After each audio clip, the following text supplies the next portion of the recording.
जय हिंद। जैसा कि मैंने कहा था कि जो एडिटोरिया द्वारा एफएलटी 15 टोटल लिए जाएंगे वो करवा रही थी, तो इसके पहले मैंने 1 2 3 जो है एफएलटी करवा दिया है ना। 3 एफएलटी खत्म हो चुके हैं फुल लेंथ टेस्ट, और आपका इस वीडियो में हम करेंगे फुल लेंथ टेस्ट 4, है ना। अच्छा, एक सेकेंड और कि ये एफएलटी 3 जो है उसमें 95 to 105 आपका 96 to 105 क्वेश्चन जो है स्किप हो गया था, तो उसको मैं इस वीडियो के लास्ट में डाल दूंगी, ठीक है। उस क्वेश्चन को भी कर लेंगे अपन। तो चलिए हम लोग इस वीडियो में करते हैं सेट नंबर 4। ये प्रीवियस ईयर क्वेश्चन जैसे कि 47 से लेके आपका अभी 2000 जो अभी 70वीं हुआ था वो तक का है इसमें पेपर, ठीक है। उससे मतलब प्रश्न पूछे गए हैं, अब बाकी करंट अफेयर तो है ही। चलिए अगला पहला प्रश्न है आपका कि निम्नलिखित में से कौन चंद्रगुप्त मौर्य से संबंधित नहीं है। तो जैसा कि देखेंगे सुसीमा, सुसीमा कौन था, तो ये बिंदुसार का बड़ा पुत्र था, तो ये रहेगा, है ना। ध्यान रखिएगा कि ये बिंदुसार का पुत्र था, बड़ा पुत्र। इसके बाद सांची देखेंगे तो सांची जो है 3री शताब्दी में अशोक के द्वारा बनवाया गया था। ओके, अशोक के द्वारा बनवाया गया था, और ये कहाँ पे है, तो मध्य प्रदेश में है। और इसका जो लेना देना नहीं है आपको किससे, तो चंद्रगुप्त का, यानी कि ये से चंद्रगुप्त मौर्य जो है संबंधित नहीं है। इसके साथ साथ सांची के बारे में थोड़ा सा और कुछ लेते चलेंगे, जैसे कि क्वेश्चन पूछा जाता है। सांची जो है आपका 1989 में, ठीक है, यूनेस्को जो है विश्व धरोहर में शामिल किया था इसको 1989 में। इसकी खोज किसने की थी, तो कनिंघम ने की थी, ये भी ध्यान रखिएगा। इसके बाद इसका पुराना नाम क्या है, तो काकनायद, है ना, काकनाय, ये भी ध्यान रखिएगा क्योंकि ये भी प्रश्न बनते हैं। सांची कहाँ है, तो मध्य प्रदेश में है। मध्य प्रदेश में भी कहाँ है, तो रायसेन जिला में है। रायसेन जिला में किस नदी के किनारे बसा है ये, तो बेतवा नदी के किनारे बसा है, ठीक है। ये भी पूछा जाता है प्रश्न, ध्यान रखिएगा। अशोक ने बनवाया था, ये हमने देख ही लिया है ना। सांची स्तूप किससे संबंधित है, बौद्ध धर्म से संबंधित है, ठीक है। चलिए आगे दिया था कि रुद्र दामन का जूनागढ़ अभिलेख, तो ये जो है आपका इसमें मतलब कि मिल जाता है, इसका संबंध जो है आपका किससे है, चंद्रगुप्त मौर्य से है। जैसे कि पश्चिमी भारत में जूनागढ़ में ही मिलता है कि पश्चिमी भारत में सौराष्ट्र तक जो है मौर्य का आपका शासन हुआ करता था। ओके, इसके बाद विष्णुगुप्त कौन थे, तो उसके तो मंत्री ही थे और ये प्रथम सलाहकार भी थे, विष्णुगुप्त कौटिल्य। चलिए, और चंद्रगुप्त मौर्य ने कौन सी वंश का खात्मा करके चंद्रगुप्त मौर्य ने मौर्य वंश की स्थापना की थी, तो घनानंद जो अंतिम था आपका राजा नंद वंश का, उसको मार करके इन्होंने जो है गद्दी संभाली थी, और चंद्रगुप्त मौर्य जो है मौर्य वंश के संस्थापक बने थे, ठीक है। इनका कार्यकाल अगर चाहे तो आप देख सकते हैं चंद्रगुप्त मौर्य का, ये हो जाएगा 322 से 298 मौर्य संस्थापक हो जाएंगे ये। इसके बाद ईसवी पूर्व लगा लीजिएगा इसको। ओके, चलिए आगे देखते हैं। अच्छा, ये सुसीमा जो है ना, ये तक्षशिला का राज्यपाल भी रहा है। चलिए अगला देखते हैं। निम्नलिखित में से किस शासक ने हर्ष के समय असम पर शासन किया था, तो ये हो जाएगा आपको अश्वत्थ भास्कर वर्मन, ठीक है, ये हो जाएगा भास्कर वर्मन। निम्नलिखित में से किस शासक ने हर्ष के समय पे असम पर शासन किया था, तो भास्कर वर्मन हो जाएगा। हर्षवर्धन ने ना भास्कर वर्मन को मित्र कह के बुलाया था, मित्र या सखा कह के बुलाया था। किसने, तो हर्ष ने बुलाया था किसको, तो भास्कर वर्मन को। ये कहाँ का शासक था, तो असम, प्राचीन नाम उसका देखेंगे आप कामरूप, है ना, कामरूप, वहाँ का ये शासक हुआ करता था भास्कर वर्मन, ठीक है। चलिए और हर्षवर्धन के बारे में देखना जाए तो हर्षवर्धन के समय में ह्वेनसांग आया था, ये भी ध्यान रखिएगा, ये क्वेश्चन पूछा जाता है। चलिए अगला है, निम्नलिखित में से कौन सा जानवर सिंधु घाटी सभ्यता के लोगों को पता नहीं था, तो जैसा कि बीपीएससी ने किसको माना है, घोड़ा को माना है। लेकिन वहीं देखेंगे एके शर्मा, है ना, एके शर्मा एवं आपका जेपी जोशी, जेपी जोशी, इन्होंने जो है माना है कि जैसे कि सुरकोटदा है ना गुजरात में, सुरकोटदा गुजरात में, वहां पे इन्होंने कहा है कि घोड़े का जो है साक्ष्य मिला है, तो इनके अनुसार साक्ष्य मिल चुका है मतलब सिंधु घाटी सभ्यता में।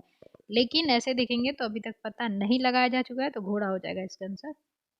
चलिए अगला है, प्राचीन काल में गंगा के दक्षिण क्षेत्र को क्या कहा जाता था, तो मगध कहा जाता था, इसलिए ये उपयुक्त में से क्या होगा, कोई नहीं होगा। आर्यवर्त क्या हुआ करता था, तो महाभारत में वर्णित है ऐसा कि जो प्राचीन भारत के वैदिक काल के साम्राज्य थे ना, प्राचीन भारत के वैदिक कालीन समाज जो होते थे, साम्राज्य जो होता था वैदिक कालीन साम्राज्य, उसको कहा करते थे आर्यवर्त। और तक्षशिला विश्व की सबसे पहली यूनिवर्सिटी, और ये पाक में है ना। और चोल स्थानीय शासन के लिए जाने जाते हैं, और इनका जो डिटेल है उत्तर मेरूर अभिलेख में मिलता है कि स्थानीय शासन की जो है व्यवस्था अच्छी थी चोल शासक में, है ना। विजयालय उसके जो है संस्थापक हैं। चलिए आगे देखते हैं क्वेश्चन नंबर 4 के बाद 5। निम्न में से किस भारतीय दर्शन ने परमाणु सिद्धांत का प्रतिपादन किया था? तो परमाणु सिद्धांत जो है इसके लिए वैश्विक दर्शन में किया गया है, और ये किसके द्वारा? तो कणाद के द्वारा। ओके, कणाद के द्वारा। सांख्य का कौन है? तो कपिल मुनि हो जाएंगे, कपिल मुनि। न्याय का कौन है? तो गौतम। और योग का कौन हो जाएंगे? पतंजलि। चलिए आगे देखते हैं। इस क्वेश्चन का वैश्विक था, है ना, ये इस क्वेश्चन का आंसर क्या था? डी। चलिए अगला देखते हैं। निम्नलिखित में से प्राचीन भारत की कौन सी लिपि दाहिने से बाईं ओर लिखी जाती है? तो मैंने कितनी बार बताया है कि सेट लगवाया तो कि शाम में दबा के खाया तो बीमार पड़ गया, ऐसा सोच लीजिए। शाम में दबा के खाया, दबा के खाना खाया जाता है ना, तो शाम में सौ से और माँ से क्या हो जाएगा? तो शाहबाज गढ़ी एवं आपका मनसेहरा। ये क्या है? दोनों जो अभिलेख हैं आपके, ये कहाँ मिली है? पाक में है ये दोनों, मन सेहरा। यानी कि सौ से शहबाजगढ़ी और म से मनसेहरा, और आपका दबा के यानी कि दाहिने टू बाएं, मतलब कि दाहिने से बाएं, और ये ख से क्या हो जाएगा? खरोष्टी लिपि हो जाएगा। ठीक है, ख से खरोष्टी। और ये दोनों कहाँ है? शाहबाजगढ़ी और मनसेहरा, ये दोनों आपके कहाँ है? अशोक की लिपियां। ये है आपको पाक में। ओके, पाकिस्तान। चलिए, और आगे जो ब्राह्मी दिया है वो क्या है आपका? ये उल्टा जस्ट हो जाएगा इसके। मतलब एक जो याद रहेगा ना कि खरोष्टी, यही दोनों पूछे जाते हैं। तो खरोष्टी शाम में दबा के खाया, तो दबा याद आ जाएगा कि दाहिने टू बाई मतलब बाएं है, और शाम में तो अब ये तो लगा ही लोगे कि इसका जस्ट उल्टा होगा। चलिए अगला देखते हैं। अच्छा अशोक के जो लिपियां हैं अशोक के जो अभिलेख हैं किस किस लिपि में मिले हैं? तो ब्राह्मी, खरोष्टी एवं अरमाइक में भी मिले हैं, अफगानिस्तान साइड में। और आपका ये जो खरोष्टी था वो किधर था? पश्चिमी भारत में हो जाएगा। चलिए अगला है। जिले इलाही शब्द का प्रयोग सबसे पहले किसके द्वारा किया गया था? तो ये किया था बलवन ने, है ना। इसको रक्त एवं लौह की नीति के लिए भी जाना जाता है, ध्यान रखिएगा। इसके बाद देखेंगे बलवन नौरोज के लिए भी जाना जाता है कि नौरोज उत्सव जो है ना इसी ने शुरू किया था। ठीक है, और ये नौरोज उत्सव क्या था? तो फारसी ये उत्सव हुआ करता था, फारसी त्योहार, इसको इसने शुरू किया था। ठीक है, यहाँ से लिया था, फारसी त्योहार हुआ करता था नौरोज। इसके बाद बलवन को और क्या जान सकते हैं? चहलगामी किसने समाप्त किया था? तो चहलगामी इसी ने समाप्त किया था। ठीक है, 40 लोगों का जो वो तुर्की थे ना, उनका एक गुट हुआ करता था जो निपुण होते थे, कोई तलवारबाजी में, कोई तीरबाजी में, ऐसा टाइप से। तो चहलगामी को समाप्त करने का श्रेय किसको दिया जाता है? तो ये बलवन ने किया था। और चहलगामी स्टार्ट किसने किया था? तो इल्तुतमिश ने किया था। स्टार्ट कौन करेगा? तो इल्तुतमिश। और खत्म कौन करेगा चहलगामी को? तो बलवन करेगा। ठीक है, उसके बाद बलवन को और जाना जाता है जैसे सिजदा पाबोस के लिए भी जाना जाता है कि इसी ने स्टार्ट किया था, सिजदा एवं पाबोस। ठीक है, इसके बाद नियामत खुदा कौन? तो बलवन हो जाएगा। ठीक है, इतना काफ़ी है। इसका काल क्या रहता है? 1266 से आपका 1287 तक रहता है। ओके, चलिए अगला देखते हैं। अगला प्रश्न है, मलिक काफूर को 1000 दिनारी के नाम से जाना जाता है, इसे किसने खरीदा था? तो एक्चुअली 1000 रुपए में इसको 1000 दिनार दे के खरीदा था अलाउद्दीन खिलजी ने, इसीलिए इसको 1000 दिनारी जाना जाता है। लेकिन यहाँ पे पहले पूछा जा रहा है कि किसने खरीदा था, तो ये नुसरत खान हो जाएंगे। नुसरत खान ने दिया था अलाउद्दीन खिलजी को। और ये भी पूछा जाता है कि दक्षिण के विजय में किसका श्रेय दिया जाता है अलाउद्दीन खिलजी के समय में? तो 1000 दिनारी यानी कि मलिक काफूर की वजह से ही दक्षिण में जो देखेंगे अलाउद्दीन खिलजी का साम्राज्य बढ़ पाता है ना। अलाउद्दीन खिलजी जो अपने आप को सिकंदर शानी कहा करता था, है ना। इसका सपना था कि पूरे भारत पे जो है एक पूरा साम्राज्य बनाने का, बड़ा सा था इसका। चलिए, गयासुद्दीन तुगलक तो तुगलक वंश का संस्थापक हो जाएगा। चलिए अगला देखते हैं। अगला है कि मराठा शासकों में अष्ट प्रधान। तो पहले तो ये भी याद रखिएगा कि पूछा गया था कि अष्ट प्रधान जो प्रणाली है ये किस शासकों का था? तो मराठा शासकों का था। इसमें देखेंगे सचिव को क्या कहा जाता था? जो 8 रहते थे, तो उसमें सचिव जो हुआ करता था वो था आपका पहले पेशवा क्या? प्रधानमंत्री। ठीक है, सुमंत क्या हो जाएगा? ये आपका ये हो जाए अमात्य वित्त मंत्री, और सुमंत विदेश मंत्री, और सचिव जो है दैनिक कार्य जो पत्राचार प्रभारी वगैरह का काम किया करता था। तो इसका आंसर क्या हो जाएगा? ए का 2 और बी का 1। तो ए का 2, B1 B का 1 ये हो जाएगा, ये आंसर इसका हो जाएगा। ठीक है, ध्यान रखिएगा। और अष्ट दिग्गज में ध्यान रखिएगा, अष्ट दिग्गज किसके समय में था? विजयनगर साम्राज्य में हुआ करता था। ओके, इसमें पूछा जाए अगर कि न्याय के कार्य कौन दिखा करता था, तो वो न्यायाधीश देखा करता था। ठीक है, चलिए अगला है फुतुहत फुतुहात ए आलमगीरी किसके द्वारा लिखी गई थी? तो ये लिखी गई थी ईश्वर दास के द्वारा, है ना। फुतुहात ए आलमगीरी किसके द्वारा लिखा गया था? तो ईश्वर दास के द्वारा, नागर के द्वारा लिखा गया था।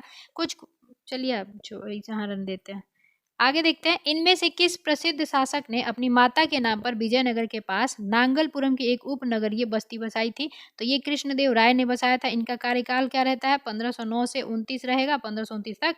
और उसके बाद ध्यान रखिएगा, ये विजयनगर साम्राज्य में बहुत मतलब प्रतापी राजा होते हैं ये।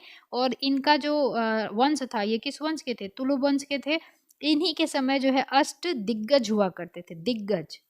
ओके, ये किस लिए जाने जाते थे? तो ये तेलुगु भाषा के, सॉरी तेलुगु भाषा के जो है आपके ये ज्ञाता हुआ करते थे। उसी के साथ देखेंगे कि कृष्णदेव राय का जो है आमुक्त माल्याद, है ना। आमुक्त माल्याद जो है ये किस भाषा में लिखी गई है? ये कृष्ण राय के द्वारा लिखी गई है, तो ये तेलुगु भाषा में लिखी गई है, ध्यान रखिएगा। इसके साथ साथ इसने एक लिखा था जाम्बवती, जाम्बवती, वो किस भाषा में लिखा था इसने? तो इसने संस्कृत में लिखा था। ठीक है, चलिए आगे देखते हैं अगला प्रश्न। अच्छा, ये देवराय 1 दिया था। अच्छा, कृष्ण देव राय के समय में आया कौन कौन था? पिछले वीडियो में हमने देखा था कौन कौन, तो रिमाइंड कर लेते हैं कि बारबोसा एवं आपका डोमिंगो पासो आया था। ठीक है, डोमिंगो पासो। और आपका देवराय 1 के समय में कौन आया था? तो निकोलो कॉन्टी, निकोलो कॉन्टी आया था। एवं देवराय 2 के समय में कौन आया था? तो वो आया था रज्जाक, है ना, रज्जुक, अब्दुल रजाक। ओके, चलिए रिवीजन है तो थोड़ा जो भी क्वेश्चन के बारे में आप जानते हैं तो दिमाग में घुमा लिया करें वहीं पे। ठीक है, आगे है कि मैकाले ने भारतीय शिक्षा पर अपना प्रसिद्ध मिनट कब जारी किया था? तो मैकाले जो आपका शिक्षा नीति है वो कब आया था? तो ये 2 फरवरी 1835 को आया था। ध्यान रखिएगा, इसको ना इस ब्राउन साहब के नाम से भी जाना जाता है, ब्राउन, ब्राउन साहब, है ना। ब्राउन साहब का मतलब ये है कि मैकाले का जो सोच था ना ये लाने का, ये था कि क्या करना है, भारतीयों को सोच बोलने और मतलब कि सभी तरह से जो है इंग्लिश में बना देना है। ये इंग्लिश अंग्रेजी शिक्षा क्यों लाया, इसने महत्व क्यों दिया? ताकि भारतीय जो है अंग्रेजी सीख जाए और क्या करे, अंग्रेज का जो काम है वहाँ पे कंपनी का उसमें साथ दे अच्छे से। ठीक है, तो इसका इसने यही कहा था कि भारतीयों को ऐसे शिक्षित करो कि वे केवल वे जो है काले रंग के अंग्रेज हो जाएं, यानी कि सोचने और बोलने में अंग्रेज हो और देखने में जो है भारतीय हो। ठीक है, ऐसा इसने कहा था। इस ये सफल क्यों नहीं हो पाया था? तो क्योंकि इसमें फिल्ट्रेशन थ्योरी लगाया था इसने, फिल्टर डाउन थ्योरी, है ना। यानी कि जो बड़े लोग हैं उनको पढ़ा दो, वे नीचे वाले लोगों को पढ़ा देंगे, ऐसा लगाया था इसने। तो इससे क्या हुआ, इसीलिए इसको क्या एक और नाम से भी जाना जाता है, जैसे कि निस्यंदन प्रणाली, है ना, निस्यंदन प्रणाली के नाम से भी इसको जाना जाता है, ये भी ध्यान रखिएगा। ठीक है, क्यों ये क्या करता था, कहता था कि मैंने बड़े लोगों को पढ़ा दो, वो सब छोटे लोगों को पढ़ा देंगे। जैसे कि अर्थशास्त्र में बनाया जाता है कि बड़े कंपनी को अगर हम व्यवस्थित कर देते हैं तो छोटे जो हैं अपने आप विकसित हो जाएंगे। ऐसी ही इसने लगाई थी, इसकी वजह से ये चला भी नहीं, मतलब कि हट गया, है ना। उच्च वर्ग के लोगों को ये ज़्यादा शिक्षित पर ध्यान देने का काम किया था। ओके, चलिए आगे चलते हैं, ये हो गया ना, चलिए आगे देखते हैं। आगे है कि लिस्ट 1 है, लिस्ट 2 है, मिलान करनी है। जैसा कि दिया है कि कुंवर सिंह कहाँ से 1857 की क्रांति में नेतृत्व किए थे? तो कुंवर सिंह ने जगदीशपुर से किया था। हजरत महल ने कहाँ से किया था? तो ये लखनऊ से की थी। खान बहादुर खान बरेली से। और मौलवी अहमदुल्ला जो है आपके ये फैजाबाद से किए थे। ठीक है, झांसी की रानी कहाँ से की थी? तो ये झांसी से की थी। और आपका तात्या टोपे नाना साहब कहाँ से किए थे? तो कानपुर से किए थे, है ना। और कैंपबेल ने जो है उनको हरा दिया था, मतलब कि खत्म किया था। वैसे ही जैसे कि आप देखिए यहाँ पे हजरत महल है, तो हजरत महल का सामना किससे हुआ था? तो ध्यान रखिएगा हेनरी लॉरेंस से हुआ था। ओके, हौ से हजरत महल, और इनको कौन हराएगा? Henry Lawrence, Campbell. ठीक है, उसके बाद देखेंगे कुंवर सिंह का किससे सामना हुआ था, यहाँ पे कर देते हैं। तो कुंवर सिंह का सामना हुआ था किससे? बिनसेट आयर से, है ना, बिनसेट आयर। और ये कहाँ से के? बिहार के जगदीशपुर के थे। इनको हराने का काम किसने किया था? तो बिनसेट आयर ने किया था, ध्यान रखिएगा। चलिए आगे देखते हैं। दिल्ली में किसने किया था? तो निकोलसन ने किया था। अक्सर क्वेश्चन जो है एग्जाम में पूछ दिए जाते हैं, तो ध्यान रखिएगा। दिल्ली से किसने किया था? तो निकोलसन ने दबा दिया था वहां के। बख्त खां और बहादुर शाह हो जाएंगे, है ना। इलाहाबाद से कौन थे?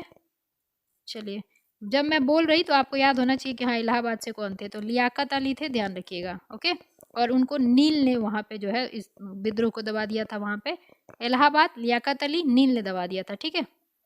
और झांसी की रानी और ग्वालियर से तात्या टोपे जो थे उनको किसने हराया था? तो हीरोज ने हराया था। और हीरोज ने ही जो सामना किया था, तो उनने झांसी की रानी लक्ष्मीबाई को कहा था कि इस 1857 की क्रांति में मात्र एक जो वो सोई हुई है वो एक मात्र मर्द थी, ठीक है, ऐसा कहा था उसने। ओके, चलिए बाकी जहां नहीं लगे ना कि याद नहीं आ रहा है तो कैंपबेल लगा दीजिएगा जो दबाया था उसने। चलिए, मतलब युद्ध को। इस क्वेश्चन का आंसर क्या था? इस क्वेश्चन का आंसर था आपका सी।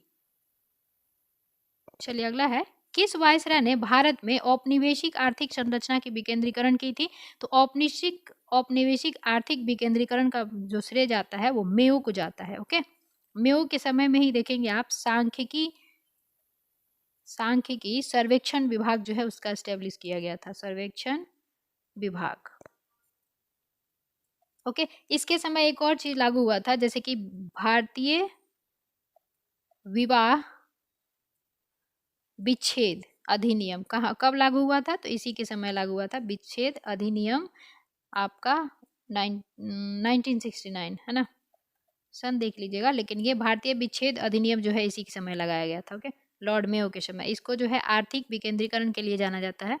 अगला है कि स्थानीय प्रेस अधिनियम की अनुमति, इसमें बताने की मतलब कि अनुमति क्या थी? तो ऐसा था कि ये यदि समाचार पत्रों में कुछ भी आपत्तिजनक प्रकाशित हुआ तो समाचार पत्र की संपत्ति को जब्त कर ली जाएगी। यदि समाचार पत्रों में कुछ भी प्रकाशित किया गया हो जो आपत्तिजनक नहीं पाया गया तो प्रिंटिंग प्रेस को जब्त कर लिया जाएगा। तो ये भी सही है। यदि समाचार पत्रों में कुछ भी प्रकाशित किया गया हो जो आपत्तिजनक पाया गया तो प्रिंटिंग प्रेस को जब्त कर लिया जाएगा। तो ये भी सही है। उपयुक्त में से एक से अधिक आपका जो है सही हो जाएगा, ठीक है। ये कह दिया, यदि समाचार पत्रों में कुछ भी प्रकाशित किया गया जो आपत्तिजनक नहीं पाया गया, ये वाला थोड़ा स्टेटमेंट चेक कीजिएगा, इसका एक से अधिक आंसर हो जाएगा, ठीक है। इसको चेक करना है आपको। अगला है, किस अखबार ने भारतीय राष्ट्रीय कांग्रेस की संभावित भविष्य की भूमिका के बारे में निम्नलिखित मतलब कि ये स्टेटमेंट दिया था कि हमारे देश की भावी संसद का केंद्र है और यह हमारे देशवासियों के लिए अकल्पनीय परिणाम की भलाई की ओर ले जाएगा। तो ये किसने दिया था? ये द इंडियन मिरर के जो है उसमें लिख के ये दिया गया था कि हमारे देश की भावी संसद का केंद्र है और यह हमारे देशवासियों के लिए अकल्पनीय। ये एस्टेब्लिश के ये मतलब लाया किसने था? तो ये लाए थे 1861 में। द मिरर की बात हो रही है, देवेंद्र नाथ टैगोर हो जाएंगे, देवेंद्र नाथ टैगोर। ओके, चलिए अगला देखते हैं। लिस्ट दी गई है और इसको मिलान करना है। तो ब्रह्म समाज के संस्थापक कौन है आपके? राजा राम मोहन राय हो जाएंगे। कब? तो वो भी ध्यान रख लीजिएगा, 1828, है ना। इसके बाद देखेंगे आप जैसे कि रामकृष्ण मिशन, तो ये हो जाएंगे स्वामी आपके विवेकानंद, 1897। इसके बाद हो जाएगा servant of India society, Gopal Krishna Gokhale, कब? 1905। और ये विधवा विवाह समाज जो हो जाएंगे ये हो जाएंगे विष्णु शास्त्री पंडित, ठीक है। तो इसका आंसर क्या हो जाएगा? रामकृष्ण मिशन 2 का 2 ही होगा और आपका 1 का 3 हो जाएगा। तो 1 का 3, 2 का 2। इसके बाद विधवा यानी कि डी का 1, तो डी का 1 एक ही में दिया ही है, बी आंसर हो जाएगा, ठीक है।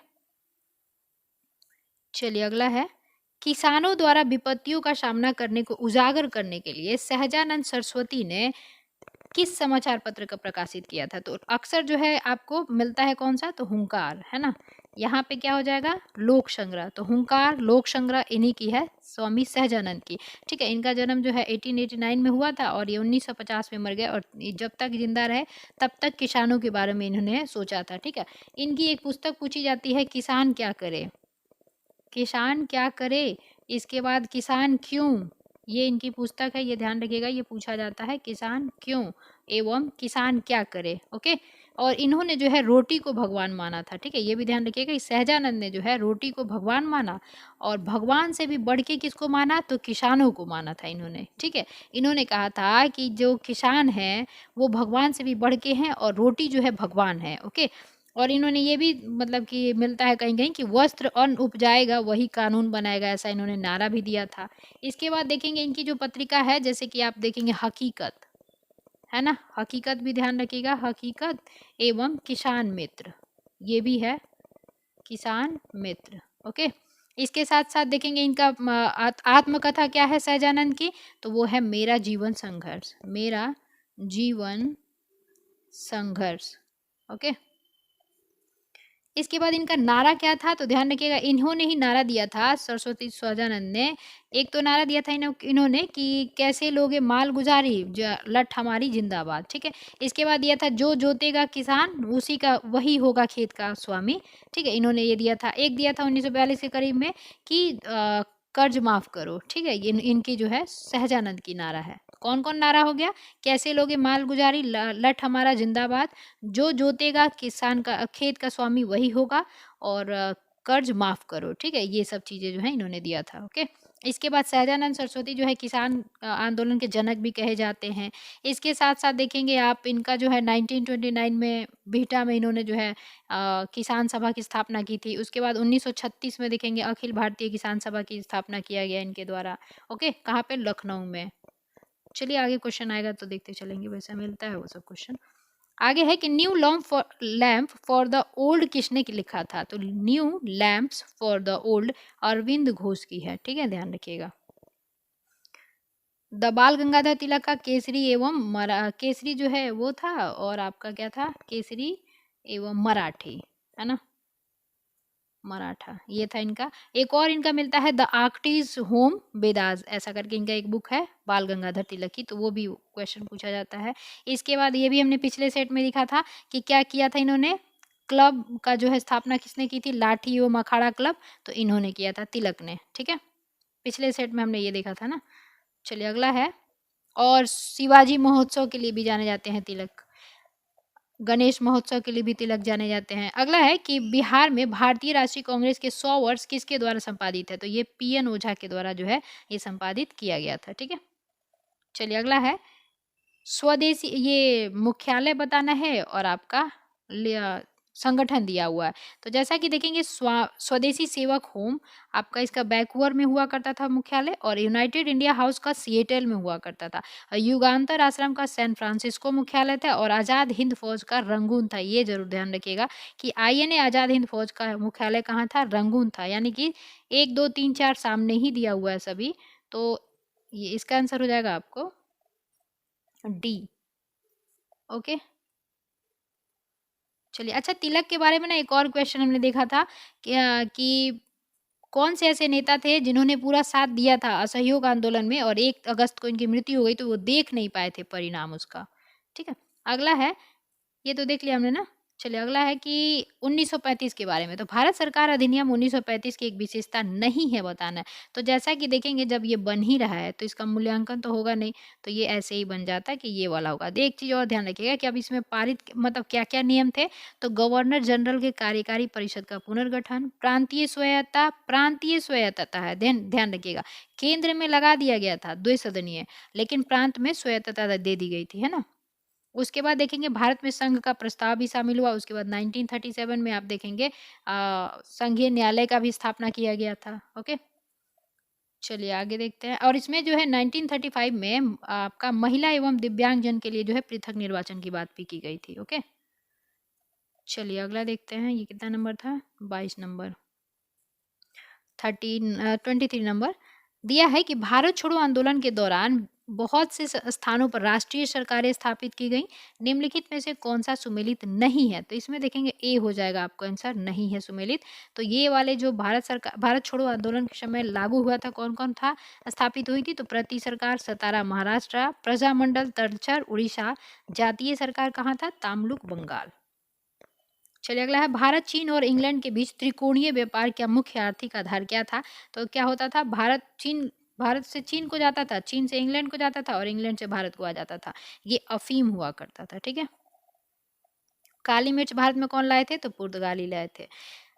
कपास की खेती के लिए भारत जाना जाता है सबसे पहले।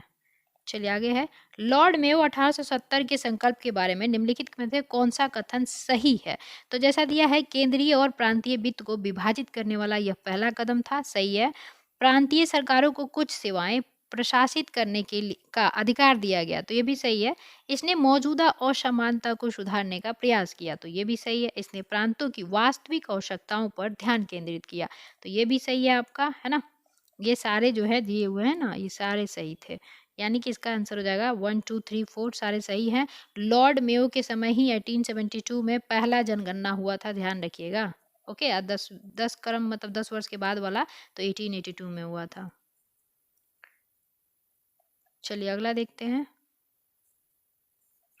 भारत स्वतंत्रता संग्राम के दौरान निम्नलिखित घटनाओं पर विचार करें। तो होम रूल आंदोलन कब हुआ था? तो 1916, सूरत विभाजन 1907, खेड़ा सत्याग्रह 1918 पार किया गया था। ओके, अगला है मॉर्ले मिंटो सुधार, तो ये 1909 पृथक निर्वाचन के लिए जाना जाता है, सांप्रदायिक निर्वाचन इसी के तहत जो है स्टार्ट हुआ था। ओके, और राजेंद्र प्रसाद ने इसी को पाकिस्तान का जन्मदाता कहा है, 1909 के अधिनियम को। तो ये क्या हो जाएगा, पहले हो जाएगा आपको 1907, उसके बाद आ जाएगा 1909, यानी कि 2-4, तो पहला ही आंसर हो जाएगा आपको। इसका आंसर हो गया आपका ये। चलिए अगला देखते हैं। अच्छा, इसे जो मॉर्ले मिंटो है ना, उसे अभिजात वर्ग का अधिनियम भी कहा जाता है, ठीक है। चलिए अगला है कि निम्नलिखित में से किस आंदोलन में महात्मा गांधी ने भूख हड़ताल को हथियार बनाया था? तो एक चीज ध्यान रखिएगा, ये बार बार आता है क्वेश्चन, तो कैसे याद रहेगा कि भूख हड़ताल, भूख क्या है, बहुत बड़ी बात हो जाती है, अहम बात होता है ना, कि भूख के बाद मतलब कि कोई बर्दाश्त नहीं कर पाता, फिर भी अहम बात ये रही महात्मा गांधी की कि उन्होंने इसमें भूख को अपनाया, तो ठीक है, तो ये हो जाएगा अहमदाबाद, है ना, क्योंकि इनके आंदोलन में किसी में अहम नहीं लगा है कि अहम बात है, बहुत मतलब कि इम्पोर्टेंट चीज़ को कहा जाता है ना, तो ऐसे याद रखना है कि भूख क्या है, बहुत इंपॉर्टेंट चीज़ है, और इन्होंने अहमदाबाद हड़ताल में लगाया था, ठीक है। 1918 की ये बात है। क्या हुआ था कि प्लेग के में जो आया था ना, तो वो बोनस जो है उसके लिए लड़ाई की गई थी, तो 35% जो है बोनस देने का स्वीकार भी हुआ था महात्मा गांधी ने जब आंदोलन किया, तो ठीक है। चलिए अगला है, 1940 में विनोबा भावे के ने व्यक्तिगत सत्याग्रह कहाँ से शुरू किया? तो कब? तो 1940। कौन? तो विनोबा भावे, ये पहले सत्याग्रही थे और ये पवनार महाराष्ट्र से शुरू किए थे। दूसरे कौन हो जाएंगे? जवाहरलाल नेहरू। तीसरे कौन हो जाएंगे? ब्रह्मदत्त। तीसरा कौन था? तो ब्रह्मदत्त थे, ठीक है। और बिहार में अगर पूछा जाए कि पहला सत्याग्रही कौन थे, तो पहले थे श्री कृष्ण, और आपके दूसरे थे, श्री कृष्ण हो जाएंगे पहले, दूसरे अनुग्रह नारायण हो जाएंगे, अनुग्रह नारायण। बिहार केसरी कृष्ण, अनुग्रह नारायण बिहार विभूति, ठीक है। आजाद शत्रु राजेंद्र प्रसाद, जननायक कर्पूरी ठाकुर बिहार के। चलिए आगे देखते हैं। 1918 में मॉन्टेग्यू चेम्सफोर्ड सुधारों पर कांग्रेस ने एक महत्वपूर्ण रुख अपनाया, जिसके कारण पुराने उदारवादी अवशेष शप्रु, जयकर और चिंतामणि टूट गए, जिन्होंने गठन किया। तो क्या गठन किया? तो ध्यान रखिएगा, इन्होंने गठन किया था इंडियन नेशनल लिबरल फेडरेशन। किसके नेतृत्व में? तो सुरेंद्र नाथ बनर्जी के नेतृत्व में। कब? तो ये 1918 की बात है। चलिए अगला देखते हैं, 30 नंबर। भारत छोड़ो आंदोलन के समय खुफिया रेडियो किसने प्रारंभ किया था? तो खुफिया रेडियो जो है उषा मेहता के द्वारा जो शुरू किया गया था, ये है ना। कब? ये भी पूछा जाता है, तो भारत छोड़ो आंदोलन के समय। चलिए अगला देखते हैं। निम्नलिखित में से कौन टेस्ला के समतुल्य है? तो इसका देखिए न्यूटन प्रति एम्पियर मीटर हो जाएगा। अगला है कि एक बस जो है सीधे रास्ते से चल रही है और अचानक दाईं, जब भी देखिए कि दाईं ओर की बात हो रही है तो अब उल्टा यात्री घूमेगा, यानी दाईं है तो ये बाईं ओर झुकेंगे। ओके, इसका आंसर हो जाएगा सी। और ये कौन सा नियम है न्यूटन का? तो जड़त्व का नियम पहला, यानी न्यूटन का फर्स्ट लॉ, जड़त्व का नियम। यानी व्यक्ति क्या होता है? बैठे रहता है, और अचानक जब मुड़ता है ना तो बैलेंस करने की कोशिश करता है, तो दाईं ओर अगर वो तेज मोड़ लेगा ना तो बस जो यात्री हैं वो बाईं ओर झुकेंगे, ठीक है। ऐसे ही जैसे ट्रेन में बैठा रहता है तो ये वाला जड़त्व का नियम लगता है, जो आगे की ओर झुकता है आपका यात्री। चलिए अगला है कि एक संगीत कार्यक्रम में ऑर्केस्ट्रा बजाने से पहले एक सितार वादक तनाव को समायोजित करने की कोशिश करता है और स्ट्रिंग को उपयुक्त रूप से बांधता है। ऐसा करके वह ठीक करने की कोशिश करता है क्या? तो अन्य वाद्य यंत्रों की आवृत्ति के साथ सितार स्ट्रिंग की आवृत्ति। ओके, चलिए अगला है, जब एक टेलीस्कोप के अभिदृश्यक लेंस का व्यास बढ़ता है तब टेलीस्कोप की विभेदन क्षमता क्या होगी? तो जब टेलीस्कोप का लेंस का जो आपका व्यास बढ़ाया जाता है ना, तो वो और उसका जो भेदन क्षमता है वो बढ़ जाता है। ठीक है, ओके, चलिए अगला है 35 नंबर, निम्नलिखित में से कौन सी विकिरणें शरीर के दर्द में राहत पाने के लिए उपयोग की जाती है? तो इसको कैसे काट सकते हैं? दृश्य विकिरण तो कुछ समझ ही नहीं आएगा कि हाँ ये कुछ होता भी होगा ऐसा, लेकिन इंफ्रारेड और यूवी विकिरण में हो जाएगा कंफ्यूजन। तो इंफ्रारेड इसका आंसर है, और यूवी रे को रेड सॉरी अल्ट्रावायलेट किरण को जो है कैसे काटेंगे? तो वो ऐसे काट सकते हैं कि तो ये सब कैंसर वंसर के लिए जा रहा था, तो ये हानिकारक है, तो इसको उपयोग नहीं किया जा सकता है ना। तो इसका आंसर हो जाएगा इंफ्रारेड विकिरण। अवतल दर्पण द्वारा बनाया गया प्रतिबिंब वास्तविक, उल्टा और वस्तु के आकार के बराबर है ना। तो वस्तु की स्थिति कैसी होनी चाहिए? जैसे ही वस्तु के बराबर दिखेगा तो वक्रता के केंद्र पर होनी चाहिए। चलिए उसका ये आंसर था। अगला है कि दो समांतर प्रतिरोध वाले सर्किट का कुल प्रतिरोध 1.403 किलो ओम है। यदि एक प्रतिरोध का मान आपका 2.0 किलो ओम दिया हुआ है तो दूसरे प्रतिरोध का मान क्या है? कुल जबकि 1.403 है, तो ये 2.3 है, तो ये हो जाएगा आपको इसका आंसर 4.70 किलो ओम। ओके, चलिए यहाँ पे दिया है कि किस तापमान पर सेल्सियस और फ़ारेनहाइट पैमाने जो हैं बराबर होते हैं? तो ये -40 डिग्री, ध्यान रखिएगा -40 डिग्री है, भूलना नहीं है। चलिए आगे है, दृश्य स्पेक्ट्रम की तरंग दैर्घ्य सीमा क्या होती है? तो ये 3900 एंगस्ट्रॉम से 7800 एंगस्ट्रॉम।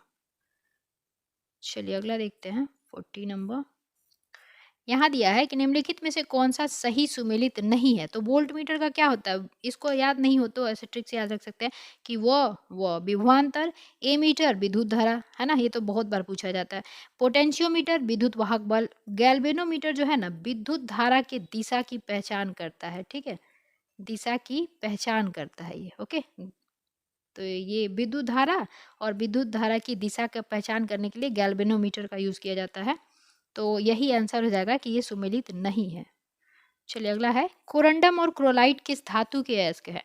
तो कोरंडम एवं क्रोलाइट एल्यूमिनियम के अयस्क है। एल्यूमिनियम के एक और अयस्क पूछा जाता है, कौन सा? तो बॉक्साइट। ओके,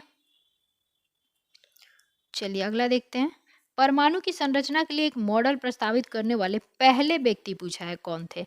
तो ये जे थॉमसन हो जाएंगे। इन्होंने क्या दिया था? तो प्लम पुडिंग मॉडल दिया था, है ना, प्लम पुडिंग मॉडल किसने दिया था? तो जे थॉमसन ने दिया था।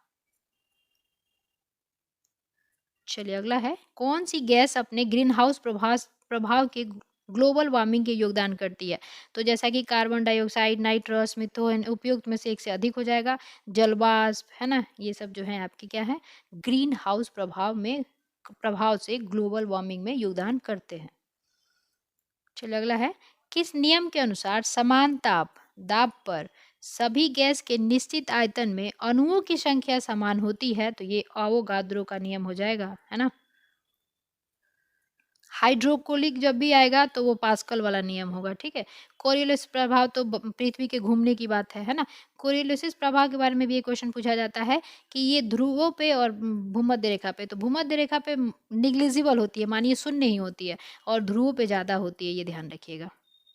चलिए अगला देखते हैं,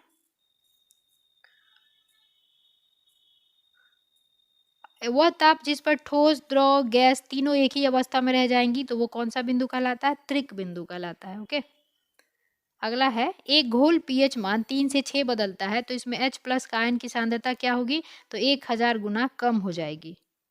चलिए अगला है, एक तत्व के इलेक्ट्रॉन और न्यूट्रॉन की संख्या क्रमशः आपका 18 और 20 दिया हुआ है, तो तत्व द्रव्यमान की संख्या क्या होगी? तो मैंने ऐसे भी पीछे बताया था कि डी से द्रव्यमान याद रखिएगा, DPN, है ना, तो ये दोनों को जोड़ दीजिएगा, 38 आ जाएगा। चलिए अगला है, वो फॉर्मूला मतलब ट्रिक के लिए बोलती हूँ, डी द्रव्यमान को डी से नहीं इंडिकेट करते हैं। अगला है कि रसायन विज्ञान के अनुसार निम्न में से कौन सा भौतिक परिवर्तन का एक उदाहरण है? तो भौतिक परिवर्तन में कुछ नया चीज़ नहीं बनता, अगर आप चाहें तो फिर से उसको जो है इनिशियल स्टेज में ला सकते हैं। जैसे कि यहाँ पानी का उबलना है तो पानी को उबाल देंगे और भाप बनता है, फिर उसको हम पानी में बदल सकते हैं। तो ये भौतिक परिवर्तन हुआ, है ना? तो ये भौतिक परिवर्तन का उदाहरण है। लोहे में जंग लग जाएगा तो फिर से वो इनिशियल स्टेज में आएगा? नहीं आएगा, तो रासायनिक हो जाएगा वो, रासायनिक परिवर्तन। लकड़ी जल जाएगी तो नहीं होगा फिर दूध से दही बनना, ये दोनों क्या है? रासायनिक है तीनों। निम्न में से किस धातु का विद्युत चालकता सबसे अधिक होता है? तो आपका एजी रजत चांदी। चलिए अगला देखते हैं। फुलरीन आपका अथवा बक्कीबाल कितने कार्बन परमाणुओं के बने होते हैं? तो ये 60 होते हैं।